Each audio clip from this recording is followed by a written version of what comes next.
সে তো ধুতি পরে আছে, ধুতি খুলে বাকি যা আছে ওইটা বেরিয়ে যাবে। ও কি পাগল হয়েছে এমনি? কি অপমান আজ তামাম দুনিয়া, কেউ হাসিনাকে নিতে রাজি না। শুধুমাত্র ভারত তাও বিভিন্ন কায়দা কৌশলে রেখেছে। আমি আজকে 7-8টা বিষয় পেয়েছি কেন ওকে রেখেছে। এই দুইজনকে যদি সত্যি ওখানে নিয়ে যাবজ্জীবন জেল অথবা, আমি এখান থেকে তাফসিরের যে শিক্ষাটা দিতে চাই আমি নিজে এবং আপনাদেরকে, শুধু আপনাদের না, এটা রেকর্ড হচ্ছে, সারা পৃথিবীর মানুষ যারা আছে, জুলুম করলে কিন্তু কাঙ্ক্ষিত স্থানে পৌঁছানো যায় না। এটা কি কোরআনের কথা বিশ্বাস করেন? এজন্য আগামীতে কেউ যদি আসেন দায়িত্বে, জুলুম করবেন না। তাহলে আপনি যে টার্গেট নিয়ে এগিয়ে যাচ্ছেন, ওই টার্গেট ফিল আপ হওয়ার আগে আপনি পড়ে যাবেন। আমার কথা বোঝা গেছে? ইন্নামা নুমলি লাহুম লিয়াজদাদু ইসমা ওয়া লাহুম আযাবুম মুহিন। সূরা আলে ইমরানে আছে 4 নাম্বার পারা 12 নাম্বার পৃষ্ঠা 9 নাম্বার লাইনে পাবেন, এটা শেষের অংশে আছে। আল্লাহ তাআলা বলেন, কোন মানুষ যদি জুলুম করে, পাপ করে, সীমা লঙ্ঘন করে ফেলে, তখন আমি আল্লাহ ওকে আর ছাড় দেই না, তখন ওকে কঠিন এবং অপমানজনক আযাবের ভেতরে ফেলে দেই। কি অপমান আজ তামাম দুনিয়া, কেউ হাসিনাকে নিতে রাজি না। শুধুমাত্র ভারত তাও বিভিন্ন কায়দা কৌশলে রেখেছে। আমি আজকে 7-8টা বিষয় পেয়েছি কেন ওকে রেখেছে। এই যে বিডিআরটা 57 জন অফিসার, বিশেষ করে শাপলা চত্বরে আলেমদের, এই দুইটার পেছনে সরাসরি জড়িত আছে ইন্ডিয়া নিজে। এখন প্রমাণ আস্তে আস্তে বের হচ্ছে। অলরেডি আন্তর্জাতিক আদালতে হেগে ওদের বিরুদ্ধে, 2 জনের বিরুদ্ধে মামলা হচ্ছে, হাসিনা আর মোদি। এই 2 জনকে যদি সত্যি ওখানে নিয়ে যাবজ্জীবন জেল অথবা ফির রায় দিয়ে দেয়, শেষে ইন্ডিয়ার সাথে বিশ্বের বহু দেশের সম্পর্ক মানবাধিকার নষ্ট করার জন্য খারাপ হয়ে যাবে। আমি একটাও বানিয়ে বলছি না, সব আমার এখানে রেকর্ড আছে, আন্তর্জাতিক তথ্য সব। মাইক্রোসফট নাম শুনেছেন? 257টা দেশ নিয়ে তারা রিপোর্ট বানিয়েছে, বিশেষ করে বাংলাদেশের শাপলা চত্বরটা নিয়ে। আমার ভাইরা, যে কথা তুলেছিলাম, এখান থেকে আমার নিজের কাছে এই কথা মনে হচ্ছে, আমি নিজে যেহেতু রিপোর্টগুলো গতকালকে পেয়েছি, আর আমি বলছি একটা আমার নিজের না, খ্রিস্টানদের বানানো রিপোর্ট। ওরা তো আমার বন্ধু না, মুসলমানদের বন্ধু খ্রিস্টানরা। ওরা যখন এগুলো দিয়েছে, আগস্টের 5 তারিখের পর থেকে আজকে বারবার ইন্ডিয়া এদিকে বিএনপিকে ধরে, জামাত ইসলামকে ধরে, রাজনৈতিক যত দল আছে বড় বড়, তাদেরকে বারবার, বিশেষ করে সেনাবাহিনী যারা আছে এদেশে, এদেরকে চেষ্টা করেছে যে কোনো কায়দায় যেন এটা বন্ধ করা যায়। এটা বন্ধ ইউনুস করেনি, এটা অলরেডি চালু হয়ে গেছে। আন্তর্জাতিক আদালতে মামলা অলরেডি হয়ে গেছে, এখন এদেরকে ডাকা আরম্ভ করবে সামনে। ইন্ডিয়া বেশ ভালোভাবে জানে, প্রমাণ সব তো আছে ইন্টারনেটে। শাপলা চত্বরে কিভাবে কি করেছেন সব প্রমাণ এখন বের করে ফেলছে। পৃথিবী এত উপরে চলে গেছে। এখন যদি সত্যিই মোদির বিরুদ্ধে এই মামলা হয়ে রায় হয়ে যায় হেগে, আন্তর্জাতিক আদালতে হেগে যদি সত্যি রায় হয়ে যায়, আপনি বিশ্বাস করেন সামনে ইন্ডিয়ার সাথে বড় বড় চুক্তি বিশ্বের যেগুলো আছে সব তারা মানব অধিকারের দোহাই দিয়ে বন্ধ করে দেবে। ওদের সাথে ব্যবসার চুক্তি বন্ধ, ওদের দেশের লোক আরো বাইরে যারা আছে ওদের সব পাঠিয়ে দেবে। সে তো ধুতি পরে আছে, ধুতি খুলে বাকি যা আছে ওইটা বেরিয়ে যাবে। ও কি পাগল হয়েছে এমনি? এই কারণে হঠাৎ করে এখন মুসলমানদের উপর অত্যাচার আরম্ভ করেছে, যেন বিশ্বের দৃষ্টি এখন অন্যদিকে যায়। আরে বিশ্বের মানুষ আপনাদের মতো গরুর মুত খায় না, আমরা জাতে মাতাল হলেও তালে ঠিক আছি। এই জন্য অনেকে এখন মুখ ফিরিয়ে নিচ্ছে, কাউকে যখন রাজি করতে পারে নাই, বহুবার চেষ্টা চালিয়েছিল। আপনি দেখেননি, বারবার জামাত ইসলাম বলেন, বিএনপি বলেন, রাজনৈতিক দল বলেন, ধর্মীয় যারা আছে তারা বলেন, বারবার আমরা চাচ্ছিলাম তাড়াতাড়ি নির্বাচন দিয়ে দেন, দিয়ে দিলে কি হবে, ইউনূস চলে যাবে, ওরা আবার কনভেনশন করে সব ঠিক করে ফেলবে। আর ও চাচ্ছিল যদি এভাবে অন্তত 2 বছর কেটে যায় তাহলে এ দেশ কন্ট্রোলের বাইরে চলে যাবে। অলরেডি এখন সামরিক একটা ঘাঁটি তৈরি হচ্ছে। আপনি দেখেছেন এই কয়েকদিনের ভেতরে মোদির মুখ শোকাতে শোকাতে এখন মনে হচ্ছে বান্দরের পেছন হয়ে গেছে। সামনে আরো কয়েকটা গেম আসতেছে। মঞ্চে বসা ওলামা ইকরাম, সামনে বসা মুসলমান ভাইরা, পর্দার আড়ালের সম্মানিতা মা এবং বোনেরা, প্রশাসনের ভাইরা, বিশেষ করে আপনাদের বাগাতিপাড়া থানার অফিসার ইনচার্জ আজকে এখানে এসেছেন, কি যেন মোস্তাফিজুর রহমান। প্রশাসনের যে ভাইগুলো আজকে দায়িত্ব পালন করছেন, নিজেদের বাবা মা, আত্মীয় স্বজন, ভাই বোন, সন্তানাদি সব ছেড়ে দিয়ে বাংলার বিভিন্ন প্রান্তে তারা দায়িত্বে আছে। এই অফিসারের বাড়ি কোথায়? সে চাঁপাইনবাবগঞ্জের কানসার্ট এলাকায়। আরো যারা দায়িত্বে আছে তারা বিভিন্ন জেলার, এই জেলার একজনও তো এই জেলায় দায়িত্বে দেবে না সরকার। চিন্তা করেন, নিজেদের সব ছেড়ে বাংলার বিভিন্ন প্রান্তে এরা দায়িত্বে আছে জনগণের জান মাল ইজ্জত আবরু হেফাজতের জন্য। নবীজি জানিয়েছেন 2টা চোখ আল্লাহ জাহান্নামে দেবে না। তার 1 নম্বরে এই প্রশাসনে যারা আছে, মানুষের সম্পদ আদি হেফাজতের জন্য যারা রাত জেগে থাকে। 2 নম্বর ওই মানুষগুলো যারা গনার কথা স্মরণ করে রাতের বেলা কাঁদে। এখানে আমরা 2 প্রকার মানুষই আছে, ওনারা আছে রাতের বেলা গনার কথা স্মরণ করে কাঁদা মানুষও আছে, আছে না? সুতরাং এই 2 প্রকার মানুষের ওসিলায় আজকের অনুষ্ঠান যেন আল্লাহ কবুল করেন। যদিও এই সম্মানিত বাহিনী, আমি প্রশাসনে যারা চাকরি করেন এটা শুধুমাত্র চাকরি মনে করি না, এটা একটা ইবাদত, এটা বিশাল ইবাদত। কিন্তু জালেমরা এই ইবাদতটাকে কলঙ্কিত করে ফেলেছিল, বিশেষ করে 15.5 বছরে। ওরা দলীয় কর্মী হিসাবে প্রশাসনকে ব্যবহার করে এমন নিচে নামিয়েছে। এই যে নাটোরের সাবেক এসপি মারুফ সাহেব, কি যেন নাম, মারুফ না, কিছুদিন আগে এখান থেকে দিনাজপুরে গেছে। আমি ওনার সাথে সাক্ষাতে ছিলাম, কিছুদিন আগে এসেছিলাম এখানে, উনি যখন এসপি ছিলেন নাটোরে। উনি আমারে বলছিলেন, আবু সাইদ যেভাবে বুক পেতে দিয়েছে, এই জায়গায় প্রশাসন গুলি না করলেও পারত। ওকে বুক পেতে দিয়েছে, সে গুলি করেন এই বই মনে করি।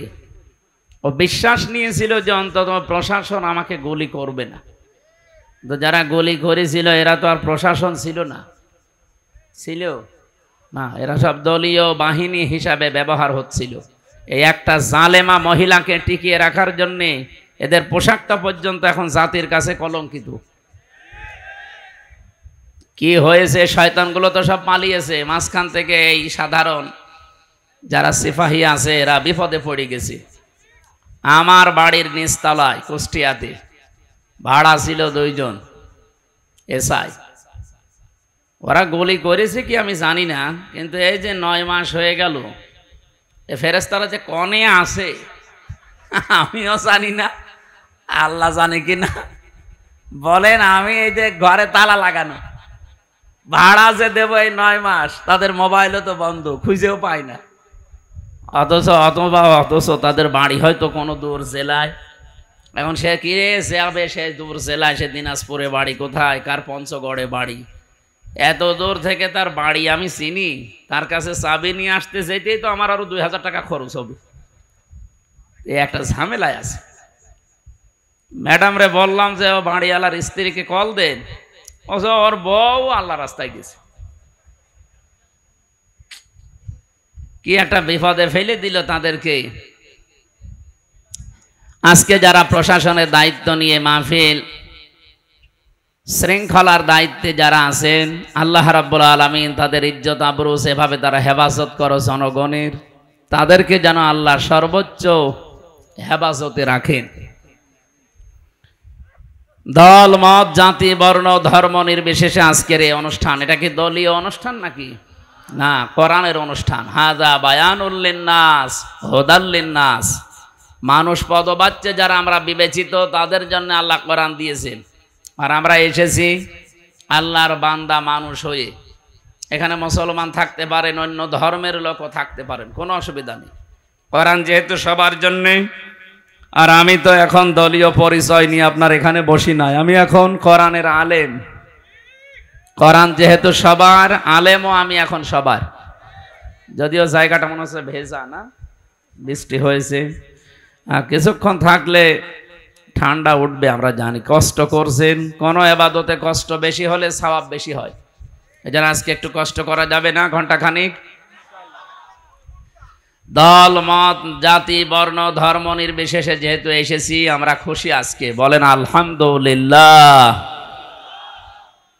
পৃথিবীতে আমরা এই যে আসার সময় আজকে পড়ছিলাম, চারটা জিনিসকে আল্লাহ নিজে রহমত বলে ঘোষণা দিয়েছেন। তার এক নম্বরে বৃষ্টি। এই যে বৃষ্টি হয়েছে, বৃষ্টির যদি না হতো, মানুষ অনেকে এই নামাজ আদায় করে, ইস্তেসকার নামাজ, বৃষ্টির জন্য নামাজ পর্যন্ত মানুষ আদায় করে যে আমাদের বৃষ্টি দেন। শুধু আমরা না, পৃথিবীর অন্যান্য জাতি যারা আছে, বিশেষ করে সৃষ্টি জগতে, তারা কত কষ্টে আছে বৃষ্টি না হলে। এই জন্য বৃষ্টি এটা আল্লাহর রহমত। আল্লাহ রাব্বুল আলামিন এই নোনা পানিগুলোকে সাগর থেকে বাষ্পীয় আকারে তুলে নিয়ে যান, ওখান থেকে আল্লাহ নিজে ফোঁটা ফোঁটা এগুলো নাজিল করেন। আসসামাই যাতির রাজিই ওয়াল আরদি যাতিস সাদিই ইন্নাহু লাকাউলুন ফাসলুহু ওয়া মা হুয়া বিল হাযল।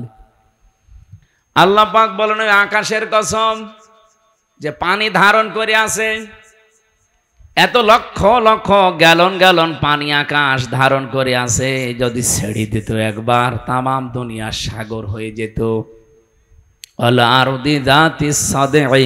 জমিনের কসম যে জমিন এই পানিকে, বৃষ্টিকে শোষণ করে নেয়। আকাশ যদি বলতো না, আমি এ বৃষ্টি আমার বুকে রাখবো না, জমিন যদি বলতো আমার পেটে আমি এই পানি নিতে পারবো না, তামাম দুনিয়ায় আমরা বাস করতে পারতাম। আল্লাহর তো কিচ্ছু লাগতো না, শুধুমাত্র বৃষ্টি দিয়ে আমাদের শেষ করে দিত। 108টা না 12টা মেশিন লাগিয়েছে সর্বোচ্চ প্রযুক্তির। শুধু পানি না, দাবানল বন্ধ করার জন্য তারা অলরেডি ঔষধ স্প্রে, তাও পৃথিবীর সবচাইতে দামি স্প্রে যেটা, এটা ছিটাচ্ছে। কিন্তু এখন তো আর হামসা লাগায়নি, লাগিয়েছে কে? যত পানি দেয়, ঔষধ দেয়, আগুন তত বাড়তেছে। ওদের আজ বিশ্ব রোড পর্যন্ত বন্ধ হয়ে গেছে। এটা আজকে 12:30টার খবর, ওদের বিশ্ব রোড এখন বন্ধ করে দিয়েছে। মেন রাস্তা, ন্যাশনাল হাইওয়ে যেটা, এটা অলরেডি বন্ধ। কত শিশুর কন্দন আমি শুনেছি। ওই ছোট ছোট, আমার বাবার নাম রিয়াজউদ্দিন, আমার এই শরীরে সর্বোচ্চ রক্ত আছে রিয়াজের। কার? বলেন বলেন। বাচ্চাদের শরীরে রিয়াজ রক্ত না, এ চৌধুরীর রক্ত না, ওই বাচ্চাদের শরীরে হযরতে দাউদ আলাইহিস সালাম, হযরতে সুলাইমান নবীর রক্ত প্রবাহমান। এই গোলাপের পাপড়ির মতো বাচ্চাগুলো শেষ পর্যন্ত বলেছে, আমরা কিন্তু আল্লাহকে সব বলে দেব। আমার মনে হয় আল্লাহকে ওরা সব বলেই দিয়েছে। পৃথিবীর মানুষেরা শুধু দেখেছিলাম আমরা, ওদের ওই কান্ডা কন্দন গুলো দেখার পরে কিছুই করি নাই, কিছু বলি নাই। অনেকের সামর্থ্য ছিল, কিন্তু তারা নিশ্চুপ ছিল। আল্লাহ পাক এবার নিজে মনে হচ্ছে প্রতিশোধ নেওয়ার জন্য হাতে নিয়েছেন। আমার দাম দৃশ্য আজ 4-5 দিন দেখতে পাচ্ছি, ওদেরকে আল্লাহ একেবারে পৃথিবীর মানচিত্র থেকে নিশ্চিহ্ন না করে দম নেবে না। আল্লাহর এটা ওয়াদা আছে, ওয়াকানা হাক্কান আলাইনা নাসরুল মুমিনিন। মুমিনদেরকে সাহায্য করা আমার আল্লাহর উপরে ওয়াজিব, এটা মুমিনদের হক। সুম্মা নুনাজ্জিল্লাযীনা তাকাও ওয়া নাযারু যালিমিনা ফিহা জিসিয়া। আল্লাহ পাক বলেন, জাহান্নামে আমি আল্লাহ যারা তাকওয়াবান তাদেরকে পুলসিরাতের উপর থেকে বাঁচিয়ে দেব। আর যে মানুষগুলো পাপিষ্ঠ গুনাহগার, ওয়াইম মিনকুম ইল্লা ওয়ারিদুহা কানা আলা রাব্বিকা হাতমাম মাকদিয়া। জাহান্নামের উপর দিয়ে পুলসিরাত তৈরি করা। মানুষ যখন মিজানের এই পাল্লা যেটা বলা হয়, এখান থেকে আপনার আমলটা আল্লাহ মাপবেন গুরুত্বের ভিত্তিতে। মাপ দেওয়ার পরে যখন বলবে পার হয়ে চলে যা, জান্নাতে যাবার আগেই এই পুলসিরাত 30,000 বছরের মতো একটা রাস্তা। তাও পদ্মা সেতুর মতো, যমুনা সেতুর মতো এত বড় বিশাল এলাকা না, চুলের মতো চিকন করে আল্লাহ বানিয়েছেন। আবার ধার হীরার মতো। পাপিষ্ট মানুষগুলো কেটে কেটে পড়ে যাবে, আর যারা মমিন তাদের জন্য এটা হক, তাদের অধিকার আমার আল্লাহর উপরে, এইটা যে আল্লাহ তাদের বাঁচিয়ে দেবে। এই জন্য তাকওয়া শব্দের পরে আপনি দেখবেন সম্মানুনাজ্জিল্লাযীনা তাকাও ওয়া নাযারুজ যালিমিনা ফিহা জিসিয়া। কোরআনে কারিমে আল্লাহ আয়াত দিয়ে জানাতে চাই, মুমিন যারা এই মানুষগুলোকে সাহায্য করা আমি আল্লাহর জন্য যেমন হক, আমার মুমিন বান্দাদেরও আমি আল্লাহর প্রতি একটা হক আছে। হাক্কান আলাইনা নুনজিল মুমিনিন। হাক্কান দিয়েছেন আল্লাহ, এখানে আলেম আছে কিনা জানি না। আপনি শব্দটা কিন্তু এখানে পুরোপুরি মাসদার আল্লাহ দিয়ে দিয়েছেন। হাক্কান আলাইনা, আমি আল্লাহর উপরে হক, এমনকি মুমিন বান্দাদেরও আমি আল্লাহর উপরে হক। শব্দ দুইটা বললাম না? আল্লাহ বলেন আমার উপরে হক হয়ে যায়, এবং মুমিন বান্দাদেরও আমি আল্লাহর উপরে হক। আমার উপরে যেমন হক সত্য, আমি আল্লাহর অধিকার যেমন আমার মুমিন বান্দাদেরকে আমি বাঁচাবো, আমার মুমিন বান্দাদের অধিকার আমার উপরে যে আমি আল্লাহ তাদের বাঁচাবো। আল্লাহ যেহেতু এটা হাতে নিয়েছে, আমার যতটুকু কোরআনের উপরে বিশ্বাস, অভিশপ্ত রাষ্ট্রটা পৃথিবীর মানচিত্রে আর নেই। আর কয়েকদিন যাক ওদের কন্ট্রোল করার কোনো কিছু আর হাতে নেই। যে আগুন আসতেছে আপনি দেখেছেন ভিডিওগুলো, পাগল হয়ে যাবেন। অথচ এত উন্নত মেশিন প্রযুক্তি পৃথিবীতে আর কারো কাছে নেই। 108টা 112টা সবগুলো একসাথে চালাচ্ছে, বিমান পর্যন্ত খার হয়ে যাচ্ছে। আপনি আগুন জ্বেলে ভাবেন পানি দিয়ে, ঔষধ ছিটাবেন, স্প্রে দেবেন, দেবেন কি দিয়ে?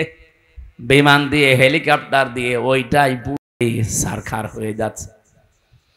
সূরা আম্বিয়ার তাফসীর পড়তে গিয়ে পেয়েছিলাম, হযরত ইব্রাহিম নবীকে আল্লাহ যখন সাহায্য করার জন্য ফেরেশতা পাঠিয়েছিলেন, ওই সময় তিনি আল্লাহর প্রতি এমন ঈমান দেখিয়েছেন, আল্লাহ পাক বলেন ইব্রাহিম আলাইহিস সালামের জন্য আমি আল্লাহ কে কুলনা ইয়া নাহারু কুনি বারদাও ওয়া সালামান আলা ইব্রাহিম।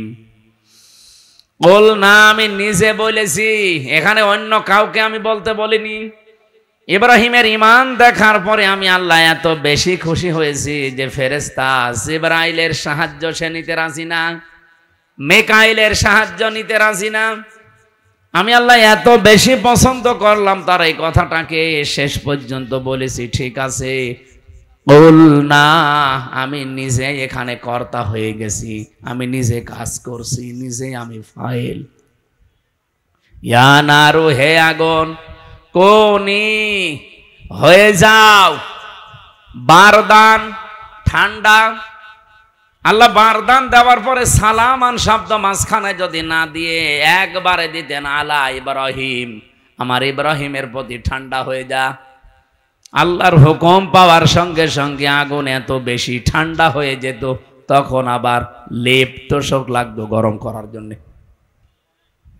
আল্লাহ সালামান দিয়ে তামাম দুনিয়ার মানুষকে বোঝাতে চেয়েছেন, পৃথিবীতে আজও যদি ইব্রাহিম নবীর মতো ঈমান কোন জায়গায় আমি আল্লাহ দেখি, ওদের আগুনগুলো যেমন আমি সালামান বানাবো, ওদের বৃষ্টি ঠান্ডা যে প্রচন্ড বরফগুলো আমি আল্লাহ সালামান বানাবো।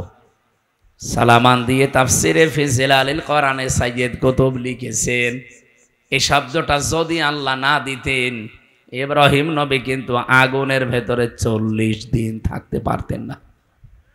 এত বেশি ঠান্ডা হয়ে যেত যে থাকার অযোগ্য হয়ে যেত জায়গাটা, উনি আবার বরফ হয়ে যেতেন। আল্লাহ বলেন যদি সালামান না দিতাম আগুনটা একটু গরম থাকতো, তখন আবার ফ্যান দেওয়া লাগতো জিবরাইল মিকাইলকে দিয়ে, যে ফ্যান নিয়ে যাও অথবা এসি সেট করো, পাখা নিয়ে যাও। না, এমন শব্দ আমি চয়ন করে লাগিয়ে দিয়েছি, সালামান মানে শান্তি, একেবারে গরমও না ঠান্ডাও না। এই জায়গাটা অন্তত আমি আল্লাহর নির্দেশ যতদিনের পরে না আসে ততদিন এটা নাতি সাতৃষ্ণ হয়ে যাও। এয়ার কন্ডিশন যেটা বলা হয়, নয় ঠান্ডা নয় গরম, এরকম একটা পরিবেশ তৈরি হও। আগুন হুকুম মেনে তাই হয়েছিল 40 দিন।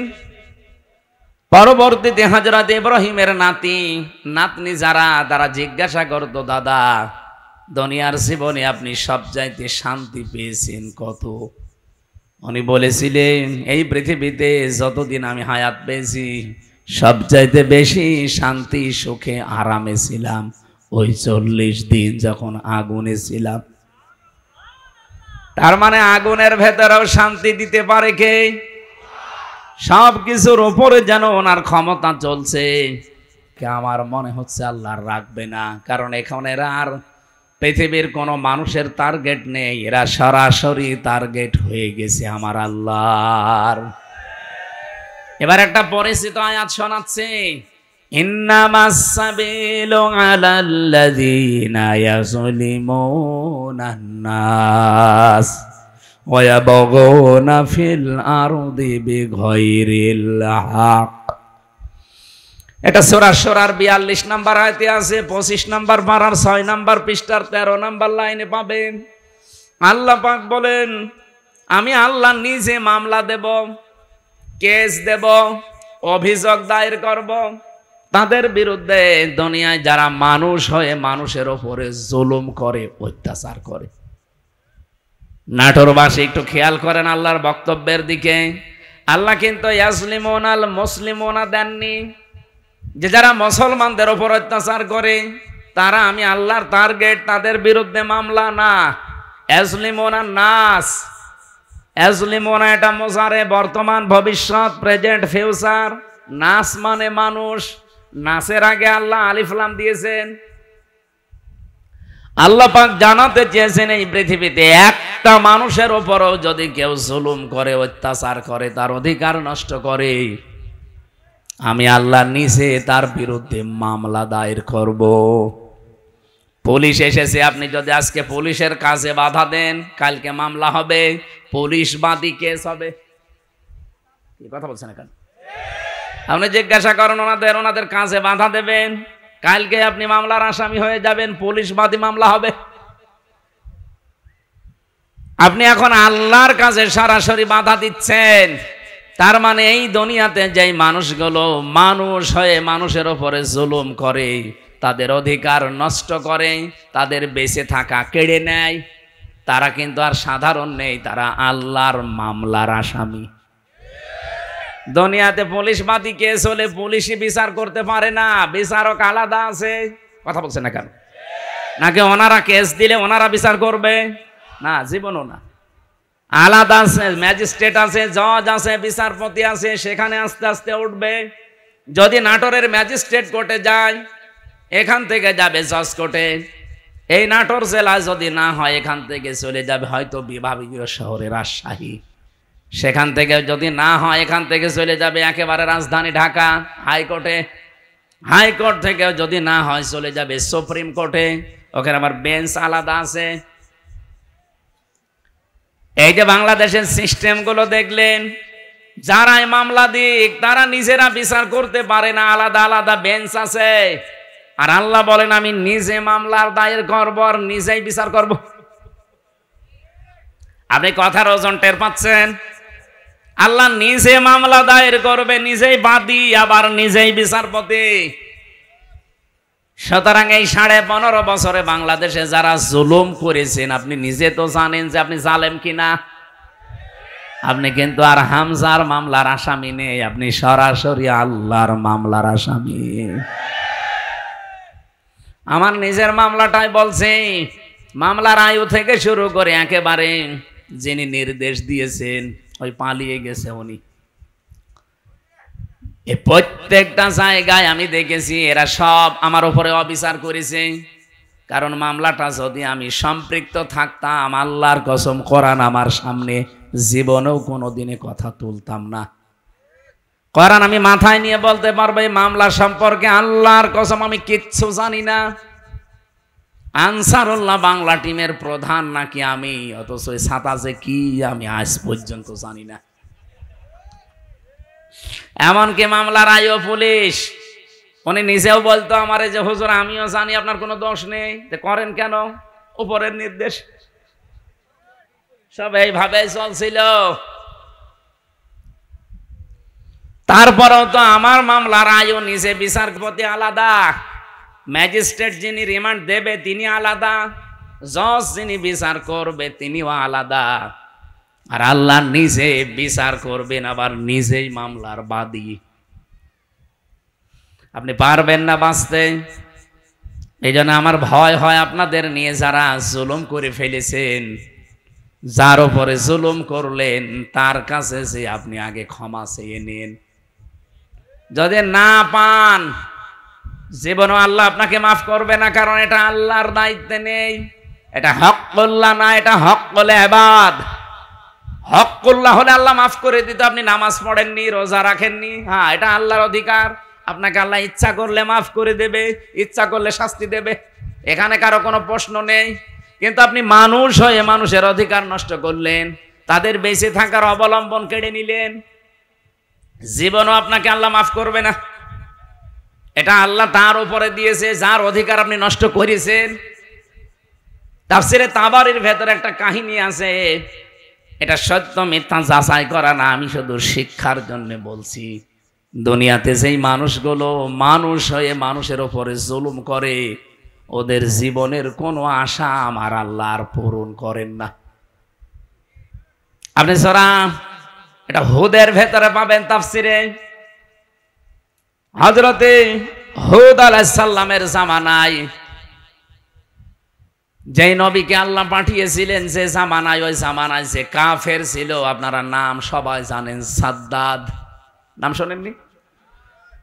এই জঘন্যতম লোকটাকে পৃথিবীতে আজরাইল মাত্র 2 দিন কন্দন করেছিল মানুষের জান কবজ করতে, যে আজরাইলকেই দিয়েছে মাত্র 2 দিন। তাছাড়া আজ পর্যন্ত কারো জান কবজে আজরাইল কাঁদে নাই। আজ আজরাইলের চোখে পানি আসা অত সহজ না। কি আপনি কি যত যাকে তাকে মনে করছেন? নাম শুনলেই বোঝা যাচ্ছে দয়া মায়া নেই। আজরাইল ওলিয়াতাওয়াফাকুম মালাকুল মাউতিল্লাযী ওয়াক্কিলা বিকুম সুম্মা ইলা রাব্বিকুম তুরজাউন। আমি আজরাইলের জীবনী পড়তে গিয়ে পেয়েছিলাম যে কেমন কঠোরতে। এই পৃথিবীতে যখন আদম নবীকে আল্লাহ বানাবেন, তো মাটি নিতে পাঠিয়েছিলেন ফেরেশতাদের। যারে যারে পাঠিয়েছে, একটা ফেরেশতাও মাটির কন্দন দেখে পারে নাই। শেষ পর্যন্ত আজরাইল এসে থাবা লাগিয়েছিল, খামসা দিয়েছিল মাটিতে, ও কন্দন করেছিল। আজরাইল বলেছে, দেখেন আপনার কন্দনে আমার মন গলবে না, কারণ আমি আমার মালিকের নির্দেশ পালন করছি। অথচ এর আগে 3 ফেরেশতা কিন্তু এসেছিল, জিবরাইল, মিকাইল, ইসরাফিল। কন্দন দেখে তারা ভুলে গেছে, পারে নাই। হযরতে আজরাইল যখন এক খামসা দিয়েছেন, তাফসিরে পড়েছি তার এই এক খামসার ভেতরে মাটি ছিল 40 মণ। ওইটা দিয়ে আমাদের আদম নবীকে আল্লাহ বানিয়েছিলেন, আদি পিতাকে। 60 হাত লম্বা, 36 হাত মোটা। আমার মনে হয় এরকম মানুষ যদি এখানে আসে, আমরা অনেক অজ্ঞান হয়ে যাব। আপনি চিন্তা করতে পারেন, 60 হাত লম্বা, এদিকে মোটা হচ্ছে 36 হাত। এইরকম কঠিন এবং কঠোর হৃদয়ের একজন ফেরেশতা। তিনি বলেন, আমি জীবনে 2 দিন কন্দন করেছিলাম মানুষের জান কবজ করতে গিয়ে, তাছাড়া আমার কোনোদিন চোখে পানি আসে নাই। একদিনে আজরাইল, এই সাদ্দাত যেদিন জন্ম নেয় ওই দিন, আর এই আর একদিন যেদিন ও মারা যায় ওই দিন। ও জন্ম হয়েছিল নদীর ভেতরে, সাগরে জাহাজ ডুবে গেলে ওর মা একটা কাঠের উপরে তক্তার উপরে ভাসছিল, ওই সময় ওর জন্ম হয়। কাঠটা বুকের উপরে রেখে দিয়ে সন্তানটা কাঁধের উপরে রেখে এভাবে কষ্ট করে করে চলছিল। হঠাৎ আল্লাহ বললেন, আজরাইল এই মহিলার জান কবজ করে নিয়ে আস।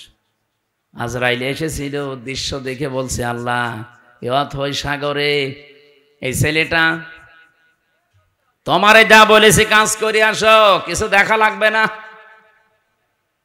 ও কিন্তু জান কবজ করার পরে মেয়েটা পানির নিচে তলিয়ে গেছে, আরে বাচ্চাটা সাগরে ভাসছিল এই কাঠের ওপরে, ভাসতে ভাসতে এক কিনারায় পৌঁছিয়ে দিয়েছে ঢেউ তাকে, বাঘে নিয়ে তারে মানুষ করে বাঘের দুধ খেয়ে লোকটা বড় হয়েছে।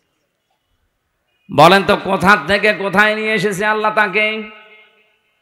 এই লোকটা যেদিন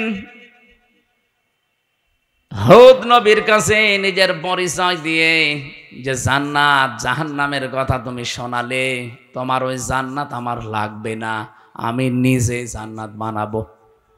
20 বছর সময় নিয়ে 22,000 শ্রমিক কাজে লাগিয়ে ওর আয়ত্তে ওর রাজ্যে যত সোনা রূপা ছিল সবগুলোকে একত্রিত করে ইট বানিয়েছে সোনা রূপা এগুলো দিয়ে দিয়ে। জান্নাতের ভেতরে ছোট ছোট খোপড়ি ঘর বানিয়েছে। হোর আর গেলমানের নাম শুনেছিল, এই জন্য এলাকায় যারা যুবক যুবতী আছে 16 থেকে 30 বছর এই বয়সের উঠতি বয়সের যুবক যুবতীদেরকে নিয়ে ওই ঘরের ভেতরে ও বলেছে এটা হোর আর গেলমান। জান্নাত আজকে উদ্বোধন করবে।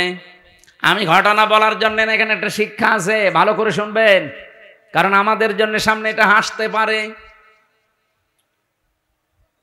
জান্নাতে যখন মেন গেটে যাবে আজকে উদ্বোধন করার জন্য, একটা পিপিলিকা যাবার মতো কোনো রাস্তা নেই, এত কড়া পাহারা চলছে। হঠাৎ করে দেখে জান্নাতের মেন গেটে একজন ফকির বেশে লোক বসা। তো দেখেই রেগে গেছে, এখানে ঢুকলে কি করে? ফকির বেশে লোকটা বলছে, বাদশাহ একটু মাথা নিচ করেন ঘোড়ার পিঠ থেকে, আমি একটা কথা আপনাকে শোনাবো। বলে এখন না, পরে তোমার কথা শোনা যাবে, আমি আগে জান্নাত উদ্বোধন করে নেই। হযরতে আজরাইল ছিল ফেরেশতা, অনেক ডাক দিয়ে বলছে, দেখেন আমি একবার যার কাছে আসি জীবনে ডবল আমার আর আশা লাগে না। আমি ফকির বেশে এসেছি, মনে হচ্ছে ফকির, আমি কিন্তু দুনিয়ার সাধারণ ফকির না, আমি আজরাইল। এই জানটা কবজ করবে। আল্লাহ রাব্বুল আলামিন নির্দেশ দিয়েছেন, ইযা জাজালুহুম লা ইয়াস্তাখিরুনা সাআতাও ওয়া লা ইস্তাকদিমুন। যখন যার কাছে আজল চলে আসে মানে মরণ, ওকে আমি 1 সেকেন্ড আগেও দেই না পরেও দেই না, নির্ধারিত সময় তুলে নেই। এই লোকটা জোর করে বলেছিল, ফেরেশতা একটু সময় দাও, আমি শুধু বানানো জান্নাত এক নজর দেখেই চলে আসব, তখন আমার জান নিয়ে নিও, আমার কোনো আফসোস নেই।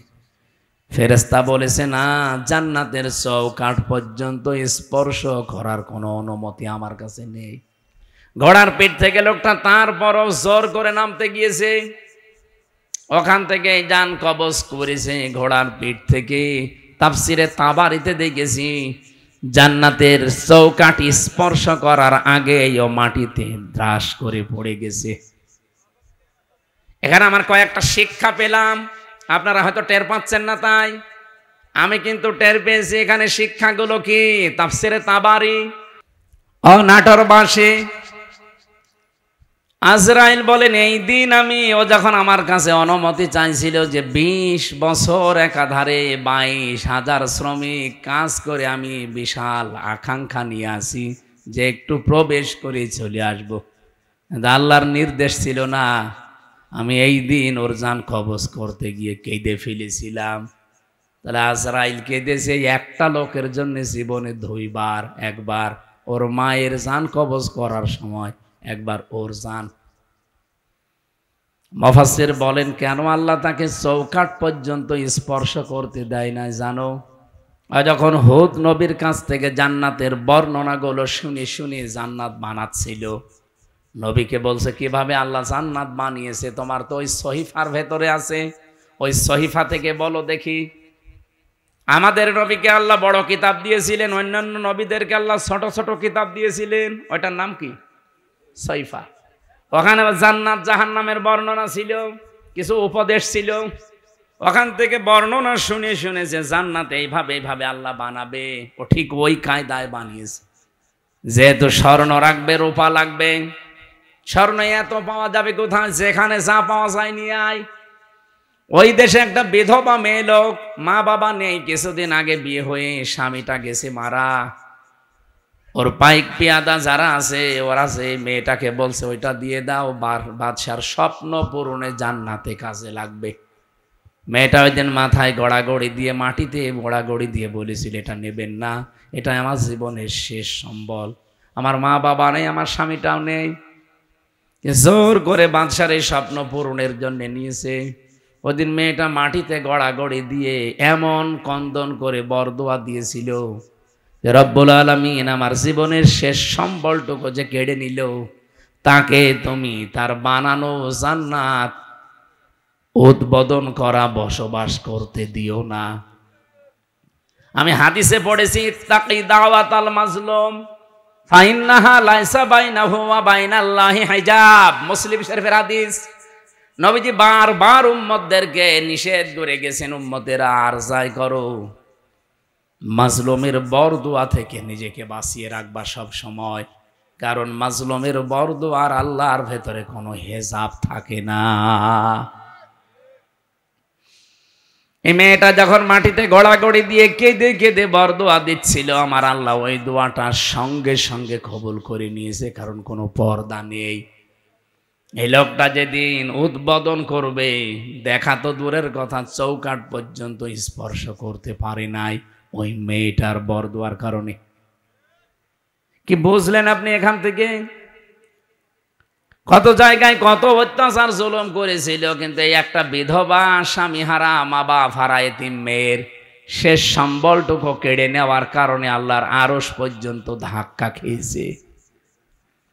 আপনি বলতে পারেন না যে 15.5 বছরে কত মানুষের হাজারি এই জালেমার সাথে লেগেছিল, এমনি আল্লাহ এভাবে ধরেছে, কল্পনার বাইরে ছিল। আগস্টের 5 তারিখের 2টা পর্যন্ত কেউ জানে না যে ও পালাবে।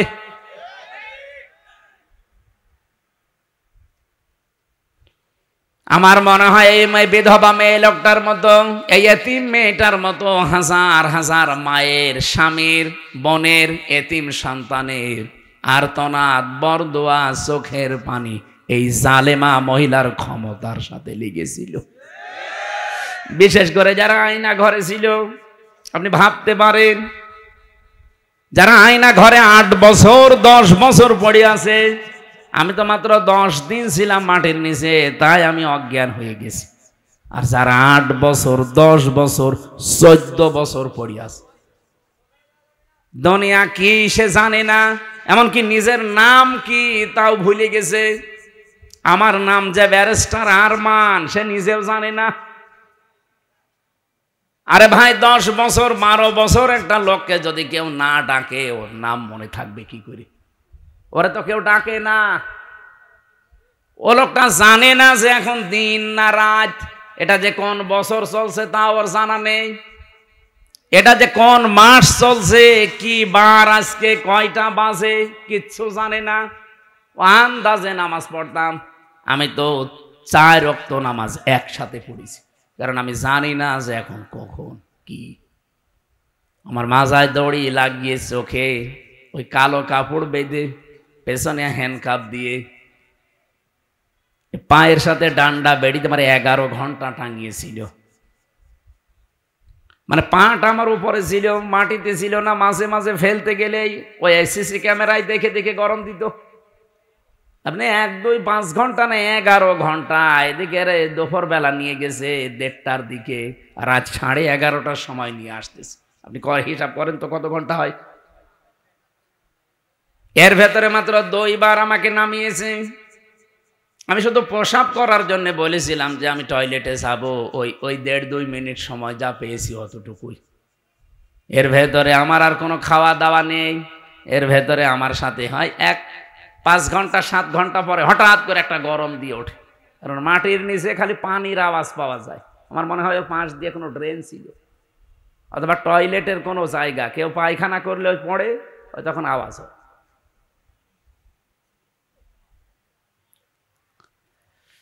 তাও তো আমি মিনিটায় ছিলাম। বিগটা কত কঠিন হতে পারে বলেন? আমি ব্যারিস্টার আরমান ভাইয়ের মুখে নিজে শুনেছি যে এদিকে 3.5 হাত, এদিকে 3.5 হাত, সামনে আবার একটা টয়লেট দেওয়া আছে। আমাদেরটাও টয়লেট ছিল, এদিকে 3.5 হাত, এদিকে 2.5 হাত, সামনে টয়লেট ছিল, কিন্তু টয়লেটের আবার নেই। এই হালকা 1-1.5 হাত মতো একটা দেওয়া আছে, দেওয়াল দেওয়া আছে, বসলে দেখা যায় না, দাঁড়ালে দেখা যায়। ওরা বসে থাকে একেবারে গেটের সামনে। বলেন আপনার টয়লেট হবে কি করে? আমি একটা যুবক মানুষ, আর এরকম একটা যুবক পুলিশ যদি বসে থাকে, কঠিন পরিস্থিতিগুলো যারা তৈরি করেছিল, কত মানুষের তাহাজ্জুদের চোখের কন্দন পানি ওই জালেমার চেয়ারের সাথে লেগেছিল। এমনি আল্লাহ ধরেছে। সাদ্দাতকে তার এত স্বপ্ন সাদের জান্নাত ভোগ করতে দেয়নি, স্পর্শ পর্যন্ত করতে দেয়নি, খালি একটা মেয়ে লোকের চোখের পানি বরদোয়ার কারণে। আর আপনার সাথে কত মহিলার, কত স্বামী হারা, সন্তান হারা মা বাবা, তাদের চোখের পানি মিলে আছে। আমার এখন যেটা মেজো মেয়ে, ওটা তো ছোট ছিল, ওর আমি 7 মাস রেখে গিয়েছিলাম, এখন এসে আমার বয়স প্রায় 4.5 বছর। এ যে কত কন্দন করেছে, এমনকি এই যে পুলিশ এসে ভ্যানে করে আমাদের নিয়ে যায়, পিছন ভ্যানে আমার এই মেয়েটা এরকম ঝুলিয়েছিল। এ ছবি দেখেননি? আমার মনে হয় ছবিটা দেখে তামাম দুনিয়াকে দিয়েছে ওই দিন। প্রশাসনের সর্বোচ্চ দায়িত্ব ওই সময় যারা ছিল গোয়েন্দা বিভাগে, তারা পর্যন্ত আমার বাড়িতে কল দিয়েছিল যে এই দৃশ্য আর মানা যায় না। আমরা এতদিনও জানতাম যে হুজুরের কোনো দোষ নেই, এখনো জানি, কিন্তু আমাদের হাত বাঁধা ছিল। কিন্তু না, এ দৃশ্য দেখে মানুষ আর ঠিক থাকতে পারে না। বিভিন্ন জায়গা থেকে শুধু উল্টা পাল্টা কথা আসতেছে, যা আপনার ছেলেকে ছেড়ে দিলাম। আমার ভাইরা, আমি এখান থেকে তাফসিরের যে শিক্ষাটা দিতে চাই আমি নিজে এবং আপনাদেরকে, শুধু আপনাদের না, এটা রেকর্ড হচ্ছে, সারা পৃথিবীর মানুষ যারা আছে, জুলুম করলে কিন্তু কাঙ্ক্ষিত স্থানে পৌঁছানো যায় না। এটা কি কোরআনের কথা বিশ্বাস করেন? এজন্য আগামীতে কেউ যদি আসেন দায়িত্বে, জুলুম করবেন না। তাহলে আপনি যে টার্গেট নিয়ে এগিয়ে যাচ্ছেন, ওই টার্গেট ফিল আপ হওয়ার আগে আপনি পড়ে যাবেন। আমার কথা বোঝা গেছে? ইন্নামা নুমলি লাহুম লিয়াজদাদু ইসমা ওয়া লাহুম আযাবুম মুহিন। সূরা আলে ইমরানে আছে 4 নাম্বার পারা 12 নাম্বার পৃষ্ঠা 9 নাম্বার লাইনে পাবেন, এটা শেষের অংশে আছে। আল্লাহ তাআলা বলেন, কোন মানুষ যদি জুলুম করে, পাপ করে, সীমা লঙ্ঘন করে ফেলে, তখন আমি আল্লাহ ওকে আর ছাড় দেই না, তখন ওকে কঠিন এবং অপমানজনক আযাবের ভেতরে ফেলে দেই। কি অপমান! আজ তামাম দুনিয়া কেউ হাসিনাকে নিতে রাজি না। শুধুমাত্র ভারত তাও বিভিন্ন কায়দা কৌশলে রেখেছে। আমি আজকে 7-8টা বিষয় পেয়েছি কেন ওকে রেখেছে। এই যে বিডিআর হত্যা, 57 জন অফিসার হত্যা, বিশেষ করে শাপলা চত্বরে আলেমদের হত্যা, এই 2টা হত্যার পেছনে সরাসরি জড়িত আছে ইন্ডিয়া নিজে। এখন প্রমাণ আস্তে আস্তে বের হচ্ছে। অলরেডি আন্তর্জাতিক আদালতে হেগে ওদের বিরুদ্ধে 2 জনের বিরুদ্ধে মামলা হচ্ছে, হাসিনা আর মোদি। এই 2 জনকে যদি সত্যি ওখানে নিয়ে যাবজ্জীবন জেল অথবা ফাঁসির রায় দিয়ে দেয়, শেষে ইন্ডিয়ার সাথে বিশ্বের বহু দেশের সম্পর্ক মানবাধিকার নষ্ট করার জন্য খারাপ হয়ে যাবে। আমি একটাও বানিয়ে বলছি না, সব আমার এখানে রেকর্ড আছে, আন্তর্জাতিক তথ্য সব। মাইক্রোসফট নাম শুনেছেন? 257টা দেশ নিয়ে তারা রিপোর্ট বানিয়েছে। বিশেষ করে বাংলাদেশের শাপলা চত্বরটা নিয়ে, আর ওদিকে বিডিআর। আমার ভাইরা, যে কথা তুলেছিলাম এখান থেকে আমার নিজের কাছে এই কথা মনে হচ্ছে, আমি নিজে যেহেতু রিপোর্টগুলো গতকালকে পেয়েছি, আর আমি বলছি একটা আমার নিজের না, খ্রিস্টানদের বানানো রিপোর্ট। ওরা তো আমার বন্ধু না, মুসলমানদের বন্ধু খ্রিস্টানরা। ওরা যখন এগুলো দিয়েছে আগস্টের 5 তারিখের পর থেকে আজকে মে মাসের 5 তারিখ চলছে, এই একাধারে এই 9 মাস বারবার ইন্ডিয়া এদিকে বিএনপিকে ধরে, জামাত ইসলামকে ধরে, রাজনৈতিক যত দল আছে বড় বড় তাদেরকে বারবার, বিশেষ করে সেনাবাহিনী যারা আছে এদেশে, এদেরকে চেষ্টা করেছে যে যে কোনো কায়দায় যেন এটা বন্ধ করা যায়। এটা বন্ধ ইউনুস করেনি, এটা অলরেডি চালু হয়ে গেছে। আন্তর্জাতিক আদালতে মামলা অলরেডি হয়ে গেছে, এখন এদেরকে ডাকা আরম্ভ করবে সামনে। ইন্ডিয়া বেশ ভালোভাবে জানে, প্রমাণ সব তো আছে ইন্টারনেটে। শাপলা চত্বরে কিভাবে কি করেছেন সব প্রমাণ এখন বের করে ফেলছে। পৃথিবী এত উপরে চলে গেছে।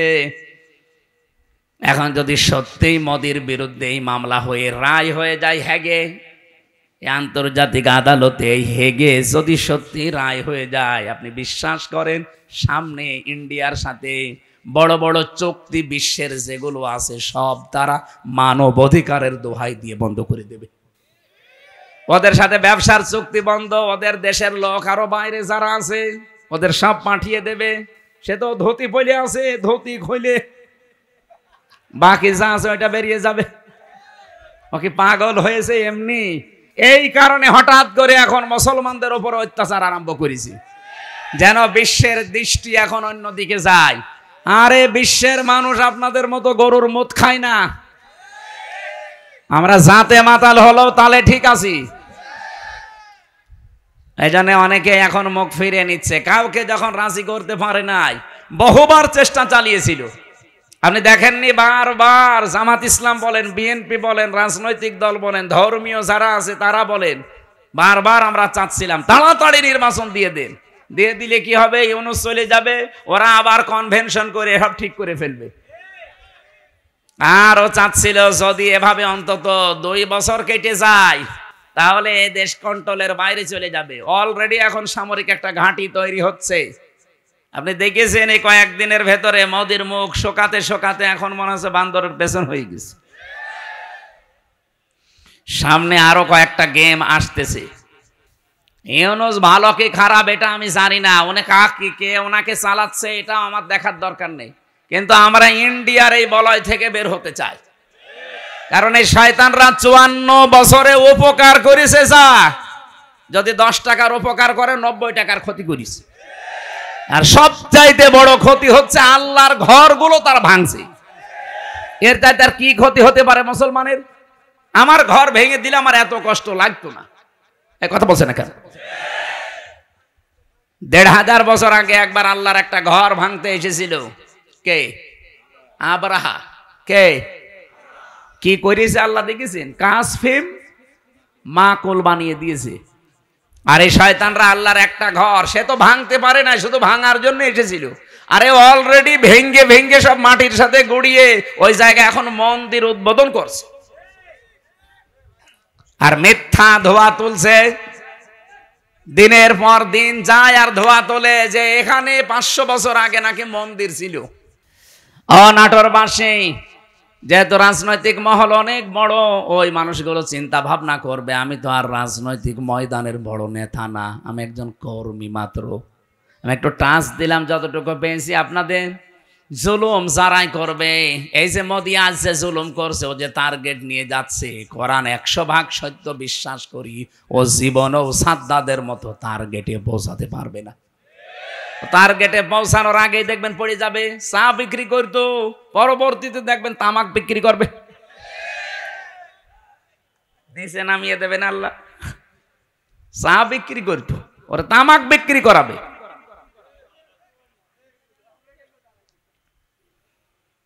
অলরেডি দাঙ্গা বাঁধিয়ে দিয়েছে ভারতে। গত পরশু দিনও দেখলাম 2 জন মুসলমান দাড়িওয়ালা ধরে এখন ওর হাতে আর দুনিয়ার কিচ্ছু নেই, শুধু এইটাই আছে পুঁজি যে মুসলমানদের বিরুদ্ধে হিন্দুদের উস্কিয়ে দিয়ে এদের তৈরি করে একটা ফায়দা লড়বে, ঘোলা পানিতে মাছ শিকার। এই জন্য গোবিন্দ পরামানিক কিন্তু বুঝে ফেলেছে, বাংলাদেশের পুরা বাংলাদেশ মিলে হিন্দু মহাজোট আছে, তার মহাসচিব গোবিন্দ চন্দ্র পরামানিক গত পরশুদিনও জানিয়েছে না যে তামাম পৃথিবীর হিন্দু ভাইরা, হিন্দু বোনেরা সবাই এই মাতাল মোদিকে থামান। একটা মাতাল এই শয়তানের মনোবাসনা পূর্ণ করতে গিয়ে যা আরম্ভ করেছে, এই পৃথিবী কয়েকদিন পরে বসবাসের অযোগ্য হয়ে যাবে, কারণ ঘরে ঘরে তখন শুরু হবে। এই জন্য লোকটাকে থামাতে বলছে। আমরাও চাই হিন্দু ভাইরা যারা আছেন, অন্যান্য খ্রিস্টান ধর্মের যারা আছেন, খ্রিস্টান ভাইদের কি বিবেক বুদ্ধি সব কি লোপ পেয়েছে? আপনাদের মেয়েকে, আপনাদের বোনকে এই ইন্ডিয়ার বুকে ওরা করে রাস্তায় হাঁটিয়েছে 17 সালে। এই কথা বলছেন না কেন? আমাকে বানিয়ে বলছি, আপনাদের মাকে, বোনকে, মেয়েকে যারা অঙ্গ করে রাস্তায় হাঁটাতে পারে, তাও রাজপথে, আপনাদের কি বিবেকে কুকুরে প্রসব করেছে? বিবেকটা জাগ্রত হচ্ছে না? নাই তো এ বাতাস বাংলাদেশে আসলো বলি তখন আমরা নিজেরা কামড়া কামড়ি করে মরা লাগবে। ওরা এমনি বারবার এই হাওয়া দিয়েছিল, কিন্তু বাংলাদেশের মানুষ যাই হোক কোনো হাওয়াতে ফলে নাই। ফুটবলকে একবার একজন জিজ্ঞাসা করছে যে এত লাথি খাও কেন? বলছে ভাই আমি মানুষের পামে ফুলি, লোকে আমারে হাওয়া দিয়ে ফোলায়, এই জন্য লাথি দেয়, আমি তো নিচে ফুলতে পারি না, তাহলে আমাকে কেউ হাওয়া দিত না, আর আমাকে লাথি দিতেও পারতো না। মানুষ যেহেতু আমারে পাম দেয়, হাওয়া দেয়, আমি ফুলে উঠি, আবার লাথিও দেয়, তো অন্তত আমরা আর কোনো কারোর পামে হাওয়ায় ফুলতে রাজি না। সে আমেরিকা বলেন, ইন্ডিয়া বলেন, চীন বলেন, রাশিয়া বলেন, কারো হাওয়া পেয়ে ফুলতে পারবে? আমরা ফুলতে চাই আমাদের নিজেদের হাওয়ায়। এই কথা বলেন না কেন? আমার কথার অর্থ বোঝেননি? আমরা ফুলতে চাই কার হাওয়ায়? হঠাৎ করে 54 বছর পরে নারী কমিশন যতগুলো রিপোর্ট দিয়েছে, একটাও কোরআনের সাথে মিলছে? কেন এই মহিলাগুলো আগে 54 বছর ছিল না? ছিল। হঠাৎ এটা করছে কেন? এদের পেছনে রাঘব বোয়াল আছে, কারা আছে এখন টের পাওয়া যাচ্ছে। 13 জন মানুষকে, 10 জন মানুষকে নিয়ে আপনি কমিশন বানালেন। এই 10 জন মানুষের ভেতরে সেই মহিলাগুলোর চেহারা দেখলাম, সব টিপ পরা। কি কথা বলছেন না কেন? এইগুলো এই 15.5 বছর এই জালেমা মহিলাকে টিকিয়ে রাখার জন্য বিভিন্ন কথা বিভিন্ন সময় বলতো। এই দেশে কি শুধু ওই 10 জন আর মহিলা নেই দেশে? ডক্টর নাসিমা হাসানকে নেওয়া যায়নি? ঢাকা বিশ্ববিদ্যালয়ের যে শিক্ষিকা, এই যে কুমিল্লায় বাড়ি, বলেছিল আমার ছেলের কলার চেপে ধরেছেন কেন, জবাব দেওয়া লাগবে। এই মেয়েটাকে নেওয়া যায়নি কমিশনে? তাহলে উল্টা পাল্টা রিপোর্ট দিতে পারতেন না? এমন এমন রিপোর্ট দিয়েছে, শয়তান পর্যন্ত চিন্তা করছে যে আমিও তো এ চিন্তা করি না। ওদের প্রথম রিপোর্টে কি দেখেছেন? যে কোনো স্বামী যদি স্ত্রীর সাথে সহবাস করতে চায়, স্ত্রী যদি বলে না আমার এখন হবে না, এরপরও স্বামী যদি সহবাস করে, তাহলে ধর্ষণ মামলা হবে। ধর্ষণ মামলা হলে জজ রায় দেবে, ধর্ষণের বিচার কি ফাঁসি? কথা বলছে না কেন? আপনার কি মনে হয় এই রিপোর্ট শুনে বলেন তো? ভালো। তা আপনি রায় দেওয়ার জন্য তো সাক্ষী লাগবে। এখন মানুষের মনের অবস্থা তো আর কেউ জানে না। একই জোর করেছে আর স্ত্রী কি রাজি হচ্ছিল না, এটা তো স্বামী স্ত্রী ছাড়া কেউ জানে না। এখন ওই জায়গায় সাক্ষীর জন্য আপনাকে মানুষ বসিয়ে রাখা লাগবে, অথবা ইউটিউবারদের রাখা লাগবে।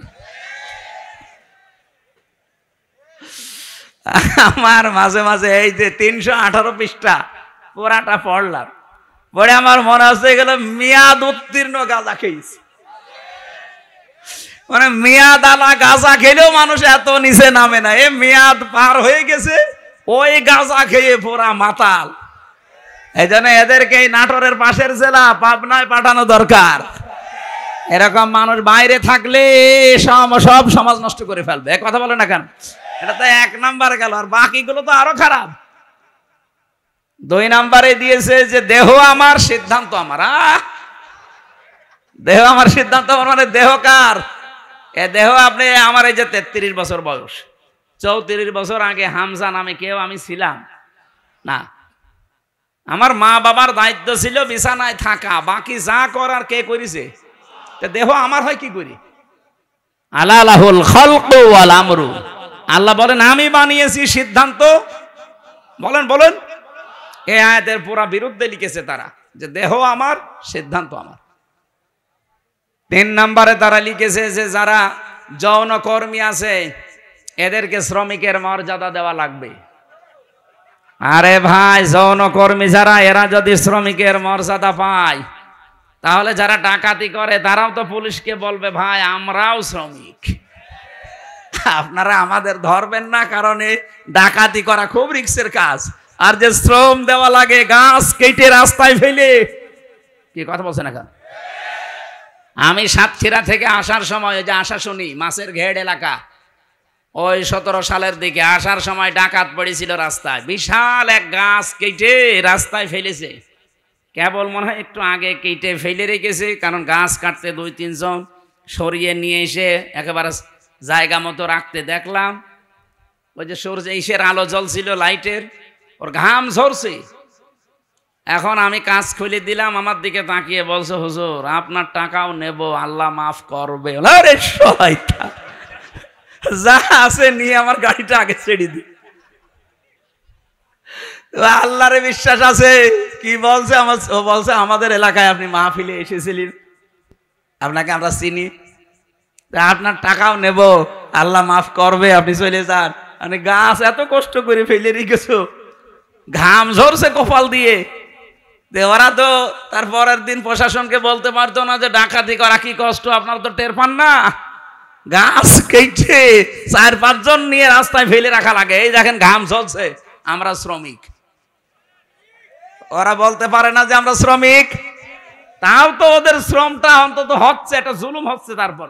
কিন্তু যারা যৌন কর্মী, এদের উপরে কি জুলুম করলেন আপনি? বলেন, আপনি কি কি একটা ন্যায় বিচার দিলেন তাদের উপরে? আমার মনে হয় আপনি পার্সেন্টেজ খুঁজে দেখবেন, রাজবাড়ির এই দৌলতপুর ঘাটে, যশোরের এই জায়গায়, আর নারায়ণগঞ্জেরটা তো বন্ধ হয়ে গেছে, যেখানে যেই পতিতালয় ছিল ওখানে যে দেখেন যত মহিলা আছে, একটাও নিজের ইচ্ছা করে আমার মনে হয় যায়নি, গেলেও খুব কম। হয়তো ধোকায় পড়ে গেছে, প্রবঞ্চনার শিকার হয়ে, অথবা প্রেমে ছাকা খেয়ে যে কোনো কায়দায় ওখানে গেছে, যে আর বেড়াতে পারে না। প্রতিদিন এই যে 8টা 10টা 15 20টা পুরুষের সাথে তারা কি প্রোটেস্ট কিছু নেয়? কিভাবে তাদের ব্যবহার করছে? আপনি যে বিশ্ব স্বাস্থ্য সংস্থা যে রিপোর্ট দেয়, স্বামী বাদে অন্যের সাথে মিলন যারা করে, এদের এই যে HIV কি বলে এটা রে, এইডস হওয়ার সম্ভাবনা 100 ভাগের 99 ভাগ। আপনি এই কমিশনের মাধ্যমে রিপোর্ট দিয়ে যৌনকর্মীর উপর আপনি ন্যায় বিচার করেন না, আরো বিচার করেছেন। ওদের সব এইডসের দিকে ছেলে দিয়ে, আমার মনে হয় ওরাও 2 দিন পরে দেখেন মিছিল বের করবে যে এই নারী কমিশন তো মানা দূরের কথা, ওদের ফাঁসি দিয়ে দিন। শয়তানরা আমাদের জীবনের উপর আরো অত্যাচার বাড়িয়ে দিচ্ছে। শুধু HIV, ওদেরকে এই যে 1 লক্ষ মানুষ আজ দেহ ব্যবসা করে সারা বাংলাদেশে, মানে একেবারে যেগুলো সরকারি হিসাবে, এই মানুষগুলোকে আমার মনে হয় আলেমদের পরামর্শ নিয়ে সরকারের যে বাজেটগুলো আছে এখান থেকে টাকা পয়সা দিয়ে এদের পুনর্বাসন করে দিন, হয় একটা কর্মসংস্থান দেন সম্মানজনক, তারা সম্মানজনক জীবন নিয়ে, তারা পরিবার নিয়ে, দরকার হয় যদি সেরকম পরিবেশ পায় বিয়ে শাদী করে জীবন চালাক। যে সমস্ত দেশ আছে যেখানে পতিতালয় চলে না, সেই দেশগুলো দেশে শ্রীকে নেই, চলছে না পৃথিবীতে। আপনাকে কোন কারণে এই পাপের কাজ করা লাগবে? যেখানে জেনা ব্যভিচার ওপেন হয়ে যায় সেই দেশে আমার আল্লাহর রহমতের দৃষ্টি আল্লাহ তুলে নেয়, গজবের দৃষ্টি নিক্ষেপ করে। বলেন নাউজুবিল্লাহ। এই দেশটাকে গজবে ফেলে দেওয়ার জন্য এরা কাজ করছে, আর এদের পেছনে কিছু রাঘব বোয়াল আছে। এই জন্য আমরা বলতে চাই, এ কমিশন মানা তো দূরের কথা, এ কমিশন যা রিপোর্ট দিয়েছে রিপোর্ট না, ও কমিশনই মানে আমরা মানি না। ওদেরকে এই মুহূর্তে বাতিল করে হয় পাবনায় দিয়ে দেন অথবা ফাঁসি দিয়ে দেন। হ্যাঁ, আপনারা রাজি নেই? হয় ওদের স্থান পাবনায় দেবেন, নাই ফাঁসি দেবেন। কোরআনের 13টা আয়াতের উপরে হাত দিয়েছে ওরা।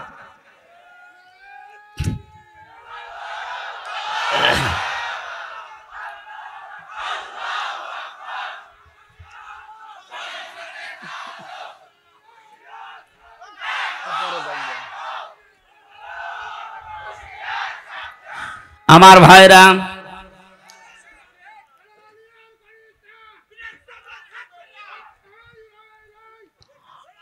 আমার যে কথা বলছিলাম আমি বৃষ্টি নিয়ে, আল্লাহ রাব্বুল আলামিন এই পৃথিবীতে যে বড় বড় 4টা রহমতের ঘোষণা দিয়েছিলেন, তার 1 নম্বরে ছিল বৃষ্টি, 2 নম্বরে ছিল কন্যা সন্তান। কিন্তু আমরা কন্যা সন্তানের নাম শুনলে বা আসলেই আমার যে বাবা যারা, অনেক বাবা মন খারাপ করে। বিশ্বনবী জানিয়েছেন, কোন পরিবারে যদি একটা কন্যা আসে, সঙ্গে সঙ্গে আল্লাহ 4 জন ফেরেশতা পাঠিয়ে দেয়। কোন পুরুষ মানুষ আসলেই সেখানে 4 জন নাই, 1 জনও ফেরেশতা আছে। এ কথা কোরআন হাদিসে আছে? নেই। মেয়েরা যারা এসেছেন, সম্মানিতা মা বোনেরা, আপনাদের কাছে বিপদে ফেলার জন্য এই কমিশনে নারী নামে কিছু হিজড়া, এগুলো নারী বলা যায় না। এগুলো নারী বলবেন কি করে আপনি? ওদের চেহারার দিকে তাকিয়ে দেখেন, নারীর কোনো বৈশিষ্ট্য ভেতরে পাওয়া যাচ্ছে না। এখানে আমরা মনে হয় মাইকে ঘোষণা দিলে যারা পুরুষ মানুষ, যে মহিলা মহিলা প্যান্ডেলে যান, পুরুষগুলো পুরুষ প্যান্ডেলে যান, আর কিছু মানুষ ওই যে বিড়ি খেয়ে বেড়াচ্ছে, ওদের আপনি কোন প্যান্ডেলে ঢোকাবেন? হ্যাঁ, নারী কমিশনে যে 10 জন মানুষ রিপোর্ট দিয়েছে, 10 জনের চেহারায় দেখলাম একটাও নারীর মতো মনে হচ্ছে না। পুরুষও তো তারা না, তারা তৃতীয় লিঙ্গ হবে। আপনাদের জন্য ওইটা ঠিক আছে, এই দেশের মহিলাদের প্রতিনিধিত্ব করার কোনো ক্ষমতা অধিকার আপনাদের নেই। মেয়েরা আল্লাহর সবচাইতে বড় রহমতের সৃষ্টি। আল্লাহ বলেন, 2 নম্বর, আমি যখন বান্দার উপরে বেশি খুশি হয়ে যাই, বৃষ্টি দেওয়ার পরে ওই এলাকায় মানুষের ঘরে আমি কন্যা সন্তান পাঠাই। এই জন্য যার একটা কন্যা আছে, নিজেকে ছোট ভাববেন না। ছেলে হলে মেয়ে হলে এটা সিদ্ধান্ত আল্লাহ। ছেলে হলে আপনার সব কিছু করে দেবে, কে বলেছে আপনাকে? মেয়ে হলে দুনিয়া আখেরাত দুইটাই উজ্জ্বল হয়ে যাবে। দুনিয়া তো আছেই, যদিও আমাদের এই দেশে ইসলাম না থাকার কারণে মেয়েদের অনেক অধিকার নষ্ট হচ্ছে। ইসলাম আসলে অধিকারগুলো পঙ্খানো মেয়েরা ফিরে পাবে। ওরা মেয়েরা মেয়েদের নাম দিয়ে বলেছে এদের অধিকার নেই, সমান অধিকার এদের দেওয়া লাগবে। কিভাবে দেবেন আপনি? আমি পুরুষ মানুষ, হাফ প্যান্ট পরে আমি খেজুর গাছে অন্তত রস পাড়তে পারবো, মেয়েরা পারবে? আমি এখন আমার মনে হয় শুধুমাত্র এই মাজা থেকে হাঁটু পর্যন্ত ঢাকা থাকলে, নাভি থেকে একটা প্যান্ট পরে এখান থেকে কুষ্টিয়ায় চলে যেতে পারবো, কোনো অসুবিধা নেই। একটা মেয়ে লোকে যেতে বলেন তো পারে? কুষ্টিয়া না, এখান থেকে এই নাটোরের বাজার পর্যন্ত গেলে চারিদিকে সেল্লিবিল্লি হয়ে যাবে। আর ওদের বলে সমান অধিকার দেওয়া লাগে। অধিকার সমান কিসের? ওদের মর্যাদা আমাদের চাইতে 3 গুণ বেশি। সুবহানাল্লাহ বলতে পারেন নাই? এই জন্য মেয়ে যাদের বাড়িতে আসে, হযরত ওমর বলেন, যে বাড়িতে একটা মেয়ে আছে, মনে করবেন সেই বাড়িতে আল্লাহর একটা জান্নাত আছে। সুতরাং যারা মেয়ের বাবা আছেন, 1 মেয়ের বাবা আপনার একটা জান্নাত, 2 মেয়ের বাবা আপনার 2টা জান্নাত, 3 মেয়ের বাবা আপনার 3টা জান্নাত। আল্লাহ রাব্বুল আলামিন আমাদেরকে 3টা মেয়ে দিয়েছে। আল্লাহ আমাদেরকে যেন নবীর এই হাদিস অনুযায়ী জান্নাতেও এরকম 1টা 2টা 3টা করে দান করেন, বলেন আমিন। 3 নম্বরে একটু ভালো করে শুনবেন হাদিসটা। আল্লাহর নবী বলেন, 3 নম্বরে আল্লাহ যখন বেশি খুশি হয়ে যায়, তখন ওর বাড়িতে আল্লাহ মেহমান পাঠায়। কিন্তু আমাদের তো সমস্যা, মেহমান আসলে আমাদের মন খারাপ হয়ে যায়। 4 নম্বরে বিশ্বনবী মুহাম্মদ রাসূলুল্লাহ জানিয়েছেন, এই পৃথিবীতে আল্লাহ সব চাইতে যখন একেবারে খুব বেশি বান্দার উপরে খুশি হয়, তখন তাকে রোগ দেয়। এই জন্য রোগ শোক হলে আপনার জীবনের অপরাধগুলো আল্লাহ মাফ করেন। জানা অজানা যত অপরাধ করেছিলেন, এগুলো আল্লাহ আস্তে আস্তে রোগের কারণে, যদি জ্বর হয়, এই জ্বরের কারণে একটা গুনাহ আল্লাহ মাফ করে দেয়। পথে চলতে ফিরতে হোঁচট খেয়েছেন, হোঁচট খেয়ে হঠাৎ করে নখ ভেঙে গেছে, রক্ত বের হচ্ছে, মনে করবেন আমার একটা গুনাহ আল্লাহ মাফ করে দিয়েছে। এই জন্য রোগ শোক হলে আল্লাহর কাছে শিকায়েত করা না, অভিযোগ করা না, আরো শুকরিয়া করা দরকার। যদিও দুনিয়ায় কষ্ট হচ্ছে, এই কষ্টের মাধ্যমে আমার জীবনের পরবর্তী যে জীবন আমার আখিরাতের শুরু হচ্ছে, এটা শান্তি, স্বস্তি এবং কল্যাণময় আল্লাহ করার চেষ্টায় আছে। সুবহানাল্লাহ। নবীজি বলেন, 4টা রহমত তো মানুষ খারাপ ভাবে অসন্তুষ্ট হয়, পছন্দ করে না। কিন্তু 4টা গজব আছে দুনিয়ায়, এই 4টা গজব পেলে মানুষ খুব খুশি হয়। 1 নম্বরে যৌতুক। এটা কি? এটা গজব। এইটা পেলে আমরা খুশি না বেজার? সে হুজুর বলেন আর খেজুর বলেন, সবাই যৌতুকের জন্য খুশি। অথচ যৌতুকের টাকা খাওয়া আর পায়খানা খাওয়া এটা সমান না? না, সমানও না। কারণ পায়খানা খেলে একটা গোনা হয়, আর যৌতুকের টাকা নিলে ডবল গোনা হয়। একদিকে তো কবিরা গোনা, আর একটা জুলুমের গোনা। মেয়ের বাপের খুশি ছাড়া, তার মন থেকে খুশি হওয়া ছাড়া তার বাড়িতে ছেলের বাড়ির লোকজন যে একটা পান খাওয়াও জায়েজ নেই। কি কথা বলছেন না? আমি কি বানালাম এটা? হাদিস। নবীজি বলেন, যতদিন আমার যতগুলো বিবাহ করেছি, যত মেয়েকে বিয়ে দিয়েছি, আমার একটা মেয়েকে কোনোদিন যৌতুকের টাকা দিয়ে, সম্পদ দিয়ে বিয়ে দেওয়া লাগে নাই। প্রতিটি বিয়েতে আমি আমার মেয়েদের এবং আমার বিয়েতে আমি অলিমা করেছি। কি করেছি বলেন তো? অলিমা কি ছেলের বাড়ি হয় না মেয়ের বাড়ি? বলেন বলেন। মেয়ের বাড়ি বলল কে? মেয়ের বাড়ি অলিমা হবে কেন? মেয়ের বাড়ি হয় বরযাত্রী মানুষ যায়, অথচ বরযাত্রী ইসলামে নেই। নাটোরবাসী আজকে থেকে সিদ্ধান্ত নিয়ে বাড়ি যাবেন, জীবনে আর কোনোদিন কারো বরযাত্রী যাব না। আজকের ওয়াজ শুনতে এসে ভুল করেছে, জীবনে খাওয়া দাওয়া বন্ধ হয়ে গেল। আরে ভাই, ইসলামে যেটা নেই ওটা আপনি করে আনন্দ পাবেন, ওটা ডবল গুনাহ হবে। কারণ এমনি জায়েজ নেই, তারপর আপনি আনন্দে আনন্দে গিয়েছেন। হ্যাঁ, যদি কেউ দাওয়াত দিতে আসেন বলবেন যে অলিমা করেন, আমি আপনার বাড়ির দরকার 5 দিন যেয়ে খাবো। এই জন্য যৌতুক আজকে থেকে বন্ধ। যৌতুক মনে করেন শুধু টাকা নিয়ে, ফ্রিজ নিয়ে, টেলিভিশন নিয়ে, মোটরসাইকেল নিয়ে না। মেয়ের বাবার বাড়ি থেকে যদি তার অনুমতি ছাড়া, তার খুশি ছাড়া যদি একটা পানও কেউ খায়, ওইটাও যৌতুক। ছেলে খাক, ছেলের বাবা খাক, আপনি ছেলের আত্মীয় স্বজন যে খাবেন কি করে? আশা করছে এটা আজকে থেকে বন্ধ করে দেন। এটা হিন্দুদের কালচার, আমরা মুসলমানরা এটা মানতে পারি না। 2 নম্বরে এটা একটু সমস্যা আছে, এটা বলবো। নবীজি বলেন, সবচাইতে বেশি আমার আল্লাহ খুশি হয় ওই 4টা কাজ করলে। বৃষ্টি হলে, কন্যা সন্তান হলে, মেহমান আসলে, আর রোগ ব্যাধি হলে। আর সবচাইতে বেশি আমার আল্লাহ নারাজ হয়, কিন্তু আমার বান্দা বান্দিরা খুশি হয়। 1 নম্বরে যৌতুক, 2 নম্বরে গীবত। এই গীবত করলে মানুষ খুব খুশি হয়, অথচ আমার আল্লাহর আরশ পর্যন্ত কম্পন ধরে। জীবনে যদি আপনার নেকির কাজ কমও থাকে ভাইরা, আমি আহ্বান জানাচ্ছি, আপনার নামাজ, রোজা, হজ, যাকাত, দান, সাদগা, জীবনের আমল আখলাক কম হয়েছে, আল্লাহ মাফ করে দেবে। কিন্তু গীবত যদি আপনি কারো করে থাকেন, ওটা আবার শোধ দেওয়া লাগবে। যেই দোষ যার ভেতরে নেই, ওইটা যদি তার উপরে আপনি চাপিয়ে দিয়ে ওটা বলতেই থাকেন, তাকে কালার করার জন্য চেষ্টা করেন, এটা তখন আর গীবতও থাকে না, তখন তোহমত হয়ে যায়। আর এটা বাংলাদেশে সবচাইতে বেশি চলছে। এই কথা বলছেন এখানে কত মানুষ এখনো বিভিন্ন জায়গায় বসে আছে, দেখে তারা গীবত চালাচ্ছে। গীবত করলে মানুষ খুশি হয়, কিন্তু আমার আল্লাহ বেজার হয়ে যায়। 3 নম্বরে সবচাইতে বেশি খুশি হয় মানুষ মিথ্যা বললে, কিন্তু আমার আল্লাহ নারাজ হয়।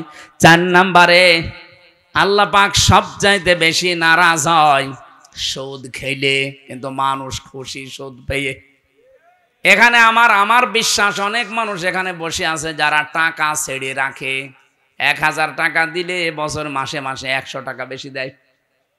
এলাকায় নেই এটা? এই সুদের সাথে যারা জড়িত আছেন, টাকা ছেড়ে রাখেন, টাকা আসে, আপনি লিখে নিতে পারেন আপনি মায়ের সাথে এখনো জেনা করছেন। এই কাজে যারা আছেন, এই মুহূর্তে তাওবা করে ছেড়ে দেওয়া লাগবে। যারা যারা রাজি আছেন তারা হাত তোলেন তো, অসুবিধা নেই, তোলেন। যারা ছেড়ে রেখেছেন তোলেন। আপনি বুঝে ফেলেছেন, চালাক আছে নাটোরে মানুষ, কাঁচা গোল্লা খাওয়া মানুষ তো খুব চালাক আছে। হাত তুলে আবার নামিয়ে ফেলিস। না, আমি জানি এখানে বহু মানুষ এরকম আছে, যেই মানুষগুলো টাকা ছেড়ে রেখে এসেছে, মাহফিল শেষ করে ওই টাকা সকালে যেয়ে তুলবে। সুদের টাকা তুললে সব চাইতে নারাজ হয় বেশি কে? আর সব চাইতে বেশি খুশি হয় সে নিজে। সুতরাং এই 4টা রহমত, 4টা গজব বেজার হয় আল্লাহ 4টা কাজে, আর আমরা নিজেরা বেজার হই 4টা কাজে। আল্লাহ আমাদেরকে কন্যা সন্তান যেহেতু রহমত, বৃষ্টি যেহেতু রহমত, এই পৃথিবীতে মেহমান আসা রহমত, আল্লাহ রোগ ব্যাধি দিয়েছে এটাও রহমত। এগুলো পেয়ে নারাজ না হয়ে এগুলোর সঠিক এবং পরিমার্জিত ব্যবহার করার তৌফিক কামনা করছি। সকলে বলেন আমিন। আমার আজকের আমি বিষয় আলোচনা সাজিয়েছিলাম যে আল্লাহর দল কারা, আল্লাহর দলের বৈশিষ্ট্য। এই পৃথিবীতে এখন দল কত আছে আপনি হিসাব করতে গেলে কলম খাতা নষ্ট হয়ে যাবে। বাংলাদেশে প্রায় 73টার উপরে দল আছে। আমি অল্প কথায় মেন কথাগুলো, অল্প সময় মেন কথাগুলো বলতে চাই। একটু বসেন, জবান খুলে সূরা মায়েদার এই 54 নম্বর আয়াত, মেন কথাগুলো বলবো ইনশাআল্লাহ। আল্লাহ পাক বলেন, ইয়া আইয়ুহাল্লাযীনা আমানু মাইয়ারতাদ্দা মিনকুম আন দীনিহি ফাসাউফা ইয়াতিল্লাহু বিকওমিন। ঈমানদারেরা, এই পৃথিবীতে কোনো মানুষ যদি আল্লাহর দিন থেকে ফিরে চলে যায়, আল্লাহর ইসলাম থেকে, তোমাদের ভেতরে যেই চলে যাবে, সঙ্গে সঙ্গে আমি আল্লাহ একটা নতুন সিদ্ধান্ত নিয়ে ফেলি। ফাসাউফা ইয়াতিল্লাহু বিকওমিন, এমন একটা দল, এমন একটা জাতি, এমন একটা গোষ্ঠী তৈরি করে দেই, ইউহিব্বুহুম ওয়া ইউহিব্বুনাহু, যারা আমি আল্লাহকে ভালোবাসে, আমি আল্লাহ নিজেও তাদেরকে ভালোবাসি। বলেন সুবহানাল্লাহ। অনাটোরবাসী যেহেতু এই দেশে এখন প্রায় 73টার উপরে শুধু দল চলছে, 49টা আছে রাজনৈতিক নিবন্ধিত দল, বাকি আছে নিবন্ধনের বাইরে। যত দল আছে ধর্মীয় জেনারেল মিলে বলেন, আগস্টের 5 তারিখের পরে আমি বাংলায় বলছি, এবার কত মানুষকে আমরা বিভিন্ন নাম দিয়ে দেখতে পাচ্ছি ইসলাম থেকে বের হয়ে যাচ্ছে। কথা বোঝেন? কেউ বিভিন্ন মানুষের উপরে দোষ চাপিয়ে বলছে আমি এর ভেতরে নেই, চলে গেলাম। প্রকারান্তে আপনি ইসলাম থেকেই বের হয়ে যাচ্ছেন। ইসলামের একটা বিধান যদি কারো ভালো না লাগে, তার মানে আপনি তো আর আমাকে ভালো লাগে না তাই জন্য চলে যান না। আপনার ইসলামের বিধান ভালো লাগে না, তার মানে আপনাকে ভালো লাগছে না কার? বলেন বলেন। আপনি প্রকারান্তে আল্লাহকেই যেন বলছেন যে না, এ বিধান দেওয়া ঠিক হয়নি। হামজা তো বাবার কথা জীবনেও বলতে পারে না, ও বলবে আমার আল্লাহর কথা। আল্লাহর কথায় যেমন নামাজ পড়ো আছে, আল্লাহর কথায় যেমন যাকাত দাও আছে, আল্লাহর কথায় ঠিক এইটা আছে যে আমার এই কোরআনকে প্রতিষ্ঠা করো। তাই আমি নামাজের ওয়াজ করলে আপনার খুব ভালো হুজুর মনে হয়, রোজার ওয়াজ করলে আপনার কাছে ভালো ওয়াজ মনে হয়, কিন্তু যখনই বলে এই নামাজ রোজার শিক্ষা যেটা, এটা কায়েম করা লাগবে। নামাজের শিক্ষা 27টা, রোজার শিক্ষা 4টা। এইগুলো যদি আমি এখন বাংলায় কায়েমের কথা বলি এই সমাজে, যেটা কায়েম করা দরকার কোরআন দিয়ে, তখনই আপনার কাছে রাজনীতি মনে হয়। আপনি কি আমার চাইতে কোরআন বেশি বোঝেন? আপনি কি শামীম ওসমানের মতো হয়ে গেছেন? বলছে আমি কি ইসলাম বুঝি না? আমাদেরকে ইসলাম বোঝাতে আসবেন না। প্রতিদিন নাকি উনি 72 রাকাত নামাজ পড়ে। এটা যে ডাহা মিথ্যা কথা। এখানে যদি আলেম থাকে জিজ্ঞাসা করেন, দেখেন তো সর্বোচ্চ তাহাজ্জুদের নামাজ 8 রাকাত থেকে 12 রাকাত। কি কথা বলছেন? এখানে 8 রাকাতের উপরে তাহাজ্জুদের নামাজ আপনি কোথায় পেলেন? খুব বেশি হলেও নাই 12 রাকাতের উপরে তাহাজ্জুদের নামাজ নেই। নবীজি হয় 8 রাকাত পড়তেন, নাই 12 রাকাত পড়তেন। এরপরে এই বেতের পড়ে উনি পড়াটা কমপ্লিট করে দিতেন। আর উনি নাকি 72 রাকাত নামাজ পড়ে তাহাজ্জুদ। পুরা দাহা মিথ্যা কথা। ও রাত 2টা 3টায় মাল খেয়ে ঘুমায়, ও তাহাজ্জুদ ফজরের নামাজই তো পড়ে না। আপনি তো ইসলাম থেকে বের হয়ে গেছেন প্রকারান্তে হামজার উপরে দোষ চাপিয়ে, যে ওদের দোষ আছে, 24-এর দোষ, 71-এর দোষ, 47-এর দোষ। এই কথা না বোঝার ভান করে থাকবেন না। আগস্টের 5 তারিখের পরে বহু মানুষকে আমরা দেখলাম আল্লাহর দিন থেকে প্রকারান্তে ইসলাম থেকে বের হয়ে চলে যাচ্ছে। ওরা আমাদের ভয় দেখাতে চায় যে আমরা চলে গেলে তোমরা নিরুপায় হয়ে যাবে। আরে ভাই, ইসলাম তো আর আমার না, আর আমি ইসলামের মালিকও না, ইসলামও আমার না, ইসলামের মালিকও আমি না, আমার মালিকও আল্লাহ, ইসলামের মালিকও আল্লাহ। আমি শুধু খাদেম।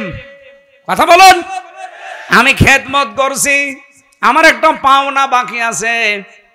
এই যে সভাপতি সাহেবকে যদি উনি বলে এই জমিনটা আমার, আপনারা কাজ করেন, সারাদিন করেন, বিকাল 5টায় আপনাদের বেতন দিয়ে দেব। এখন বলেন তো জমিনের মালিক কি আমি?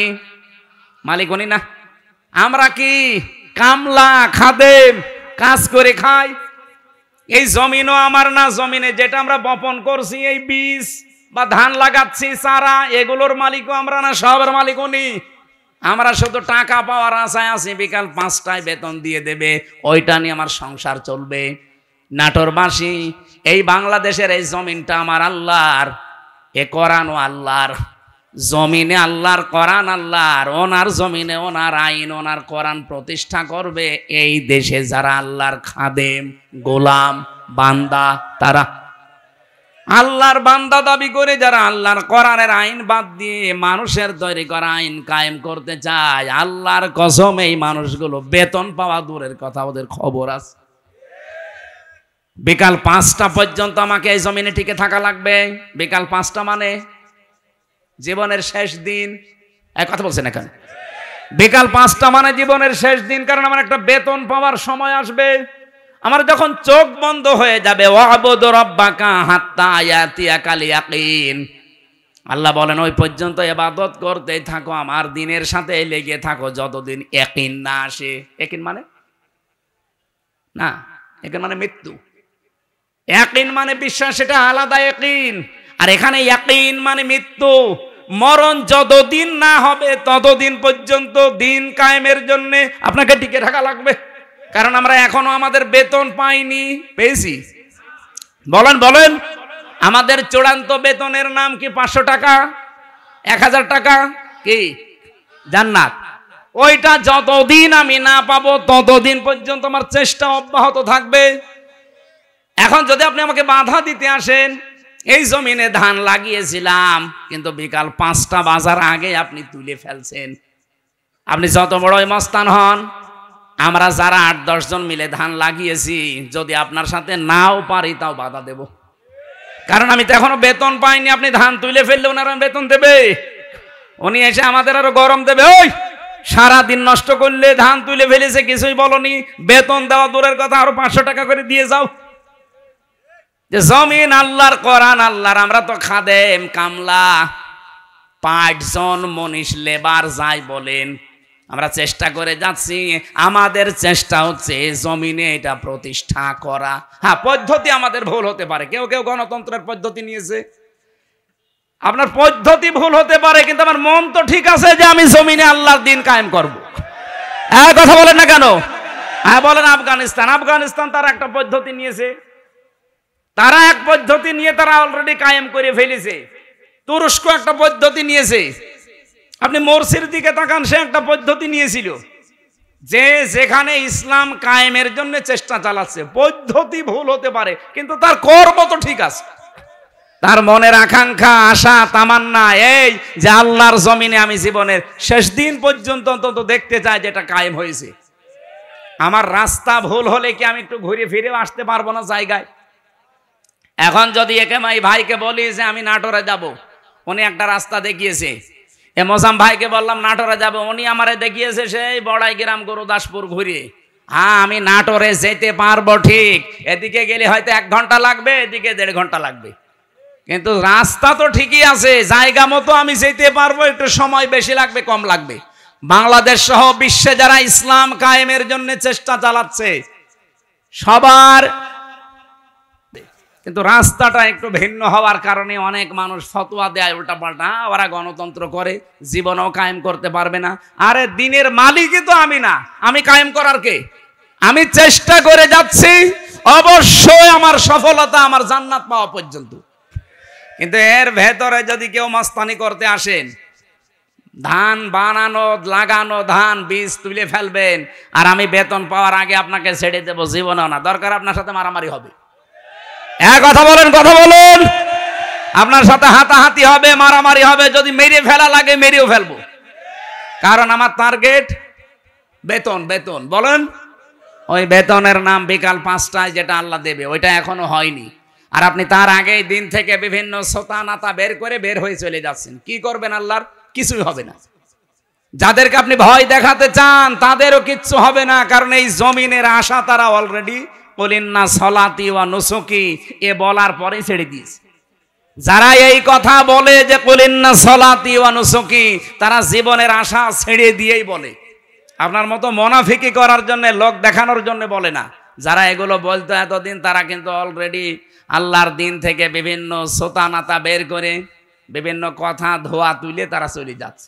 আল্লাহ এই জন্য বলেছেন, যদি কেউ দিন থেকে চলে যায়, ফাসাউফা ইয়াতিল্লাহ, অতি শীঘ্রই। যারা আরবি জানে, সাউফা শব্দটা আল্লাহ কেন ব্যবহার করেন? সিন, সাউফা, কদ, লাম, এরকম 13টা শব্দ আছে। কোন সেন্টেন্সের আগে যদি আসে, বাংলা অর্থ দাঁড়ায় খুব তাড়াতাড়ি। আল্লাহ বলেন, যদি কেউ দিন থেকে মুখ ফিরিয়ে চলে যায়, আমি শুধু দেখবো, দেখার পরে অতি তাড়াতাড়ি ইয়াতিল্লাহু বিকৌমিন, একটা দল তৈরি করে দেব। ইউহিব্বুহুম ওয়া ইউহিব্বুনাহু, তারা কি? আমি আল্লাহকে ভালোবাসবে, আমি আল্লাহও তাদেরকে ভালোবাসবো। তাদের গুণাগুণ কি হবে? এই যে আল্লাহর দলের বৈশিষ্ট্যগুলো বলতে আল্লাহ এই কথাগুলো দিয়েছেন। রব্বুল আলামিন বলেন, তাদের গুণাগুণ হবে প্রথমত 3টা।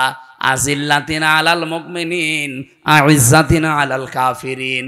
তারা নিজেদের প্রতি মুমিনের প্রতি হবে রহমদিল, কিন্তু কাফেরদের প্রতি হবে তারা কঠোর, বজ্রমুঠো। বাংলাদেশে আজ দেখান একটা দল কিন্তু অলরেডি আল্লাহ তৈরি করে দিয়েছে, যারা নিজেদের প্রতি এত রহমদিল, নিজের আপন ভাইয়ের সাথেও তাদের এত ভালোবাসা নেই। আমি আমার নিজেরটাই বলছি ভাই, আল্লাহর কসম। আপনাদের এই যে মোজাম্মেল এই যে মোজাম্মেল ভাইয়ের বাড়ি নাটোরে, আমার বাড়ি কুষ্টিয়া। ওনার সাথে আমার আত্মীয়তা নেই, রক্তের সম্পর্কও নেই। ওনার আমি শুধুমাত্র ভালোবাসি একামতে দিনের কারণে। আর এই ভালোবাসা মহাব্বতটা আল্লাহ নিজে পয়দা করে দিয়েছে। কারণ যখন আল্লাহর দিন থেকে মানুষ মুখ ফিরিয়ে নেয়, তখন একটা দল আল্লাহ নিজে তৈরি করে দেয়। ওই দলের প্রথম বৈশিষ্ট্য তারা নিজেদের প্রতি রহমদিল হয়, মহাব্বত ভালোবাসা তৈরি হয়, কিন্তু কাফেরদের প্রতি তারা কঠোর। আপনি একটা আল্লাহর বিরুদ্ধে অবস্থান নিয়ে দেখেন, নাটোর, কুষ্টিয়া, পাবনা থাকবে না। একামতে দিনের কর্মী যারা, কুষ্টিয়াও যা, চট্টগ্রামও তাই, সব একবারে রাস্তায় নেমে আসবে। কারণ কাফেরদের প্রতি আমাদের কঠোরতা এটা তৈরি করে দিয়েছে কে? আপনি অন্য কিছু খেয়াল করে দেখেন, তারা নামে কিনা জীবনও পাবেন না। ইউজাহিদুনা ফি সাবিলিল্লাহি ওয়া লা ইয়াখাফুনা লাওমাতা লাইম। তারা আল্লাহর দিন এই জমিনে প্রতিষ্ঠা করার জন্য জিহাদ করবে, সংগ্রাম করবে, চেষ্টা চালাবে, পরিশ্রম করবে, প্রচেষ্টা করবে, কিন্তু কোনো ওয়ালা ইয়াখাফুনা, ভয় পাবে না, লাওমাতা লাইম, কোনো তিরস্কারকারীর তিরস্কারকে তারা পাত্তা দেবে না। আমি যেই দিন থেকে কুলিন্না সলাতি ওয়া নুসুকি ওয়া মাহইয়ায়া ওয়া মামাতি লিল্লাহি রাব্বিল আলামিন বুঝে বুঝে পড়েছি, ওই দিন থেকে কে আমার পেছনে লেগেছে, কে বদ করে, আমার উপরে আন্দাজে দোষ চাপায়, কোনো কিছু আমার মনে আর স্থান নেই। আমার মনে হয় এই দেশে যারা একামতে দিনের কর্মী, আল্লাহর কসম তাদেরকেও আপনি এইভাবেই পাবেন। কোন তিরস্কারকারীর তিরস্কারকে তারা পাত্তা দেবে। আমাকে রাজাকার পর্যন্ত বলা হয়েছে, কিন্তু আমি কি রাজাকার?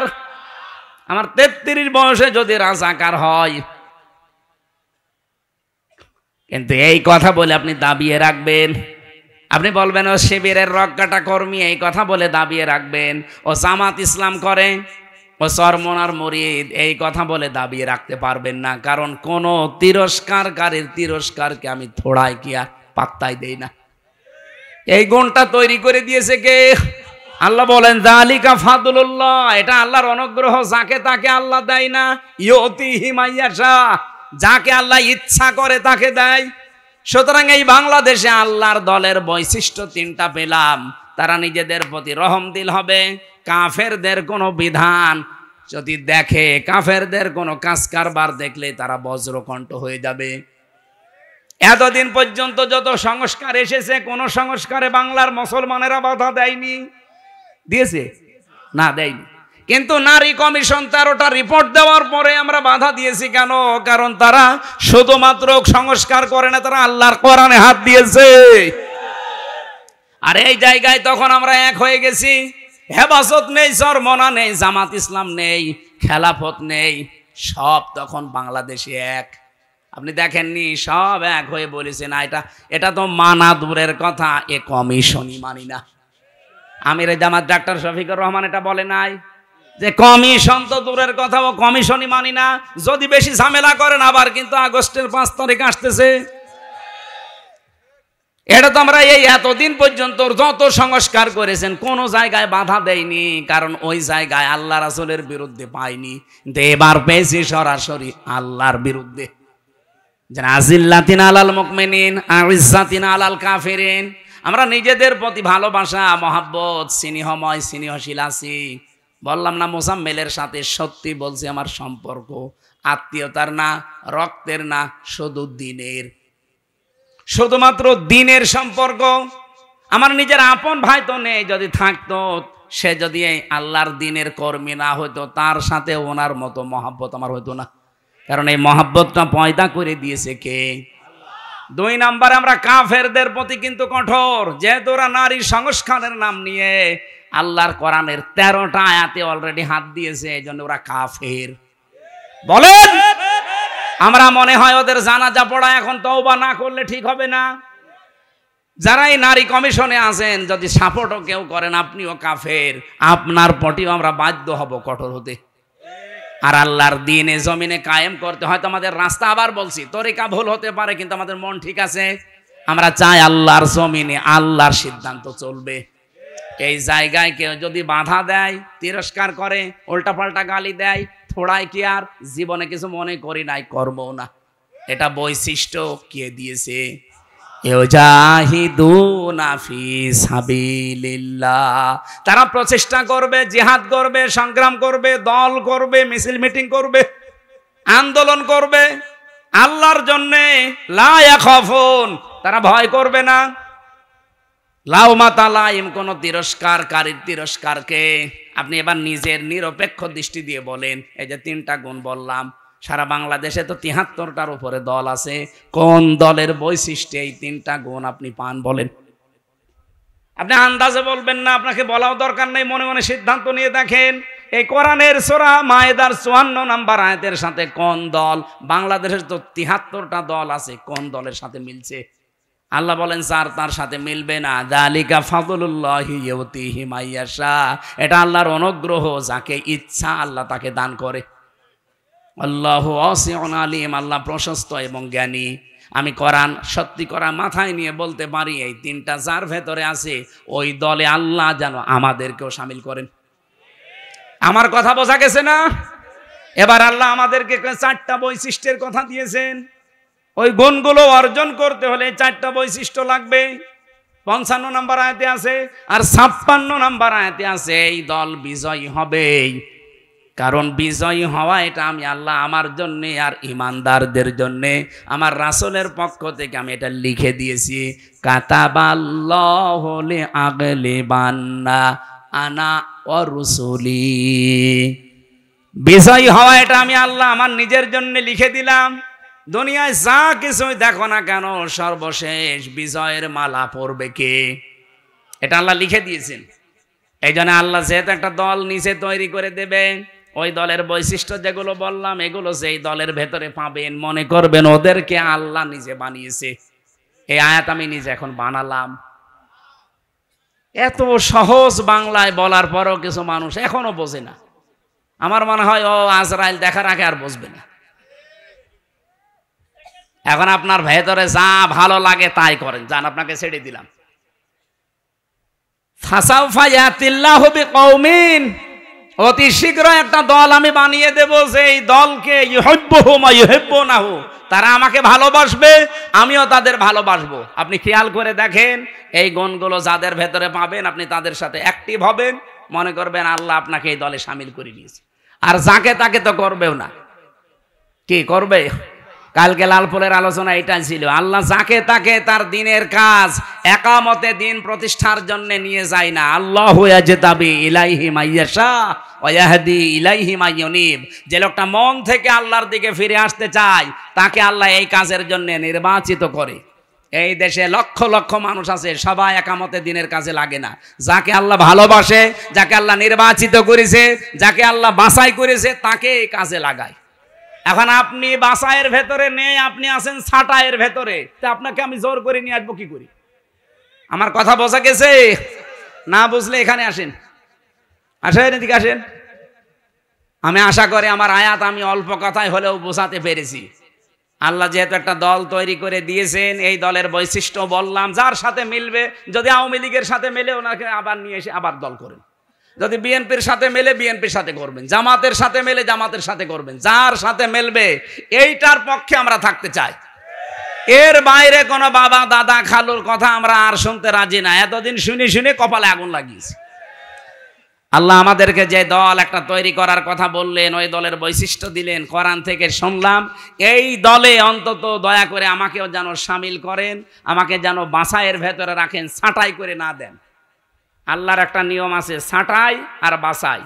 আল্লাহ আন্দাজে কাউকে কেউ খালি খালি ছাঁটাইও করে না, কাউকে বাছাইও করে না। বাছাই করতেও কিছু নিয়ম আছে, ছাঁটাই করতেও কিছু নিয়ম আছে। বাছাই করার নিয়ম কি? এই যে গুণগুলো আস্তে আস্তে পয়দা করে দেবে। আর ছাঁটাই করার নিয়ম হচ্ছে গুণ পয়দা করার জন্য আল্লাহ তার মন তৈরি করে দেয়, কিন্তু এই লোকটার মনই নেই। এই যে গিরিশচন্দ্র সেন, এই লোকটা পুরা কোরআন শরীফের বাংলা করেছে পুরাটা, এবং কি তাফসির লিখেছে, কিন্তু লোকটা মুসলমান হয়নি। আপনি নরসিংদী যান, ওর বাড়িতে ওকে পুড়িয়ে ফেলেছে, ওর বাড়িটা আছে। আমি নিজে গিয়ে দেখেছি। এই লোকটা পুরা কোরআন, আবার জীবনী নিয়ে পড়ছিলাম, পুরা কোরআন শরীফ বাংলা করেছে। আপনি যা তা মনে করছেন, অর্থ করে তাফসির করেছে। আর তাফসির যারা করে, যারা যারা এখানে বসে জিজ্ঞাসা করেন, এক একটা শব্দের কমপক্ষে একাধিক, অন্তত 3টা শব্দের অর্থ তো জানাই লাগবে। দরবা মানে মারা, দরবা মানে দৃষ্টান্ত দেওয়া, দরবা মানে সফর করা, এরকম 33টা অর্থ আছে এক একটা শব্দের। লক্ষ লক্ষ শব্দ আছে, প্রতিটি শব্দের এরকম 33টা কমপক্ষে অর্থ আপনি জানবেন। এই জানার পরে কোন জায়গায় কোন অর্থ সেট হয়, অ্যাপ্রোপ্রিয়েট হয়, পারফেক্ট হয়, ওইটা ওই জায়গায় বসাবেন, তারপরে তাফসির লেখা সহজ হবে। এই হিন্দু আমার চাইতে কোরআন শরীফ কত বেশি পড়েছে। এখানে ইনি আলেম কিনা জানি না, হাসি তো যত আলেম বসে আছে আমি গ্যারান্টি দিয়ে বলতে পারি, একজনও বুকে হাত দিয়ে বলতে পারবেন না যে পুরা কোরআন শরীফের প্রতিটি শব্দের অর্থ আমার জানা আছে। ও পুলিশকে জিজ্ঞাসা করেন, পুলিশও পারবে না। পারবেন না? না, ওনা তো এই লাইনের লোক না, জেনারেলের শিক্ষিত, আলেমরাই পারবে না। আমি নিজেও আমার মনে নেই ভাই, আমি সত্যি কথা বলছি। আমি পড়েছিলাম, পুরাটা শেষ করেছি, তাও একবার দুইবার না, কমপক্ষে 70 বারের উপরে জেলখানায় থাকতে পড়েছি। অনার্স মাস্টার্স করার সময় তো কত শবার পড়েছি, আমার সব মনে নেই। এখন আবার স্টাডি করা লাগবে। আজকের আয়াতের প্রত্যেকটা শব্দের অর্থ আমার মনে আছে, কিন্তু পুরা কোরআন শরীফের আমার মনে নেই। অথচ বেটা হিন্দু মানুষ, ওর কি মেধা ছিল বলেন তো, প্রতিটি শব্দের একাধিক অর্থ একেবারে নখদর্পণে। তাও যেখানে যেটা খাটে, যেখানে যেটা মিলে মিল হয়, ঠিক ওইভাবে লিখেছে পুরা কোরআন শরীফের। অথচ লোকটা মরে যাওয়ার পরে ঈমান পায়নি, মরে যাওয়ার পরে জানাজা হয়নি, কবরে দেয়নি, আগুন দিয়ে পুড়িয়ে ফেলেছে। কারণ ও আল্লাহর বাছাইয়ের ভেতরে ছিল না, ছাঁটাইয়ের ভেতরে ছিল। আল্লাহ আপনাকে বাছাই করবে না ছাঁটাই করবে, এটা আপনার মনের ওপরে। এখন আপনি কি করবেন সিদ্ধান্ত নিয়ে বাড়ি যান। আমি যে জেলখানায় মেয়েদের যে বই লিখেছিলাম, তাদের যে পারিবারিক জীবনের সমস্যা এবং তার সমাধান, বিশেষ করে মেয়েদেরটা আপনারা নেবেন। এটা শুধুমাত্র নারীদের জন্য আর একটা পুরুষের জন্য আছে। এটা পড়া, ওদের পরিবারে যে সমস্যা করে কি কি জিনিস নিয়ে, 120 পৃষ্ঠা। এটা ওদেরকে পড়াবেন, কাজে লাগবে। কোথায়? এখানে আছে, ওই যে ওই গাড়িতে আছে, যাওয়ার সময় নিয়েছে, এই যে গাড়িতে। আর এই যার সিস্টেরটা নেবেন, যারা শিক্ষিত মানুষ তারা নেবেন। এটা অনেক তথ্য দিয়েছি। আর মেয়ে যে মাদ্রাসার মাহফিল, তো এরা টাকা পয়সার জন্য আর আবার আহ্বান জানাচ্ছে, টাকা তোলেনি একবার। আরো যারা দিতে চান, যদি থাকে, আপনারা যাওয়ার সময় বিভিন্ন জায়গায় ওদের লোক থাকলে দিয়েছেন। আর হ্যাঁ, ব্যাগ নামিয়ে দেবো আবার। আপনারা কই ব্যাগ আলা কই? মহিলা প্যান্ডেলে যারা আছে ছোট ছোট বাচ্চাদের পাঠিয়ে দিন। আরে আল্লাহ রে, মোনাজাত কি করবো? এই যে 2 ঘন্টা ওয়াজ করলাম, আরে মানুষ এখন চলে যাবে। এটা মোনাজাতটা করে দেন ভাই, টাকা পয়সা দেন না দেন, মোনাজাতটা করে দেন। মাদ্রাসার মাহফিলটা একটু খেয়াল রাখবেন, এই মাদ্রাসা যেন টিকে থাকে, 51 বছর টিকে আছে, এটা যেন কিয়ামত পর্যন্ত থাকে। হয়তো এই মানুষগুলো আর 20 বছর পরে থাকবে না, কিন্তু এটা টিকে থাকে যেন কিয়ামত পর্যন্ত। ওই গাড়িতে যাওয়ার সময় নিয়েন, আর ওনাদের লোকজন যেখানে আছে ব্যাগে এটা দিয়ে দিয়েন। আল্লাহুম্মা আমিন। লা ইলাহা ইল্লা আনতা সুবহানাকা ইন্নী কুনতু মিনাজ জালিমিন। আল্লাহুম্মা গফিরলি ওয়ারহামনি ওয়াহদিনি ওয়াফিনি ওয়ারযুকনি ইয়া রাব্বাল আলামিন। আল্লাহ, পার হয়ে 11:30টা পার হয়ে গেছে। গভীর রজনীতে কোরআনের কিছু মূল মেসেজগুলো আমরা শুনেছি, এগুলোর উপরে তুমি আমাদেরকে কবুল করে নাও। ফাসাউফা ইয়াতিল্লাহু বিকওমিন, অতি শীঘ্রই তুমি এমন একটা দল তৈরি করবে, ইউহিব্বুহুম ওয়া ইউহিব্বুনাহু, যে দল তোমাকে ভালোবাসবে তুমিও ভালোবাসবে। আল্লাহ, ওই দলে আমাদেরকে শামিল হওয়ার সুযোগ করে দাও। দিন কায়েম হয়েছে বাংলাদেশে, 56,000 বর্গ মাইল কোরআন দিয়ে চলছে, এটা যেন দেখে মরতে পারি, তৌফিক দাও। এ মাহফিলের আয়োজন করতে গিয়ে যারা শ্রম দিল এদেরকে ক্ষমা করে দাও। বিশেষ করে সম্মানিত সভাপতি আমার আরাফাতের ভাই আলহাজ আব্দুর রব চৌধুরী, আল্লাহ তোমার নামে নাম, মেহেরবানি করে তাকে ক্ষমা করে দাও। বিশেষ মেহমান যারা এখানে উপস্থিত আছে প্রত্যেককেই কবুল করো আল্লাহ তাআলা। মেয়েরা যারা বসে আছে, বিভিন্ন রোগ শোক তাদের আছে, কোরআনের ইজ্জতে তাদেরকে তুমি শেফায়ে কামেলা আজেলা করে দাও। আমি সহ যারা অনেকে অসুস্থ আছি, আমাদেরকেও তুমি শেফা দান করো। কোরআনে কারিম থেকে যে মূল কথাগুলো বলেছি আল্লাহ, আমি যেভাবে বুঝলাম এদেরকে ওইভাবে বোঝার তৌফিক দাও, এগুলো জীবনে মেনে চলার সুযোগ দাও। প্রশাসনের জন্য দোয়া করছি, এই বাগাতিপাড়ার থানার OC, TNO, SLR, DC, SP সহ পুলিশ কনস্টেবল যারা, এসআই সহ দারোগা সহ যে ভাইরা আজকে পাহারা দিয়েছে আমাদেরকে, এদের বাড়ি ঘর, আত্মীয় স্বজন, মা বাবা, এদের সব কিছু তুমি পাহারাদার হয়ে যাও। আজকের দায়িত্বটা তুমি ইবাদত হিসাবে তাদের কবুল করো। বাংলার প্রশাসনের উপরে তোমার রহমত নাজিল করো আল্লাহ।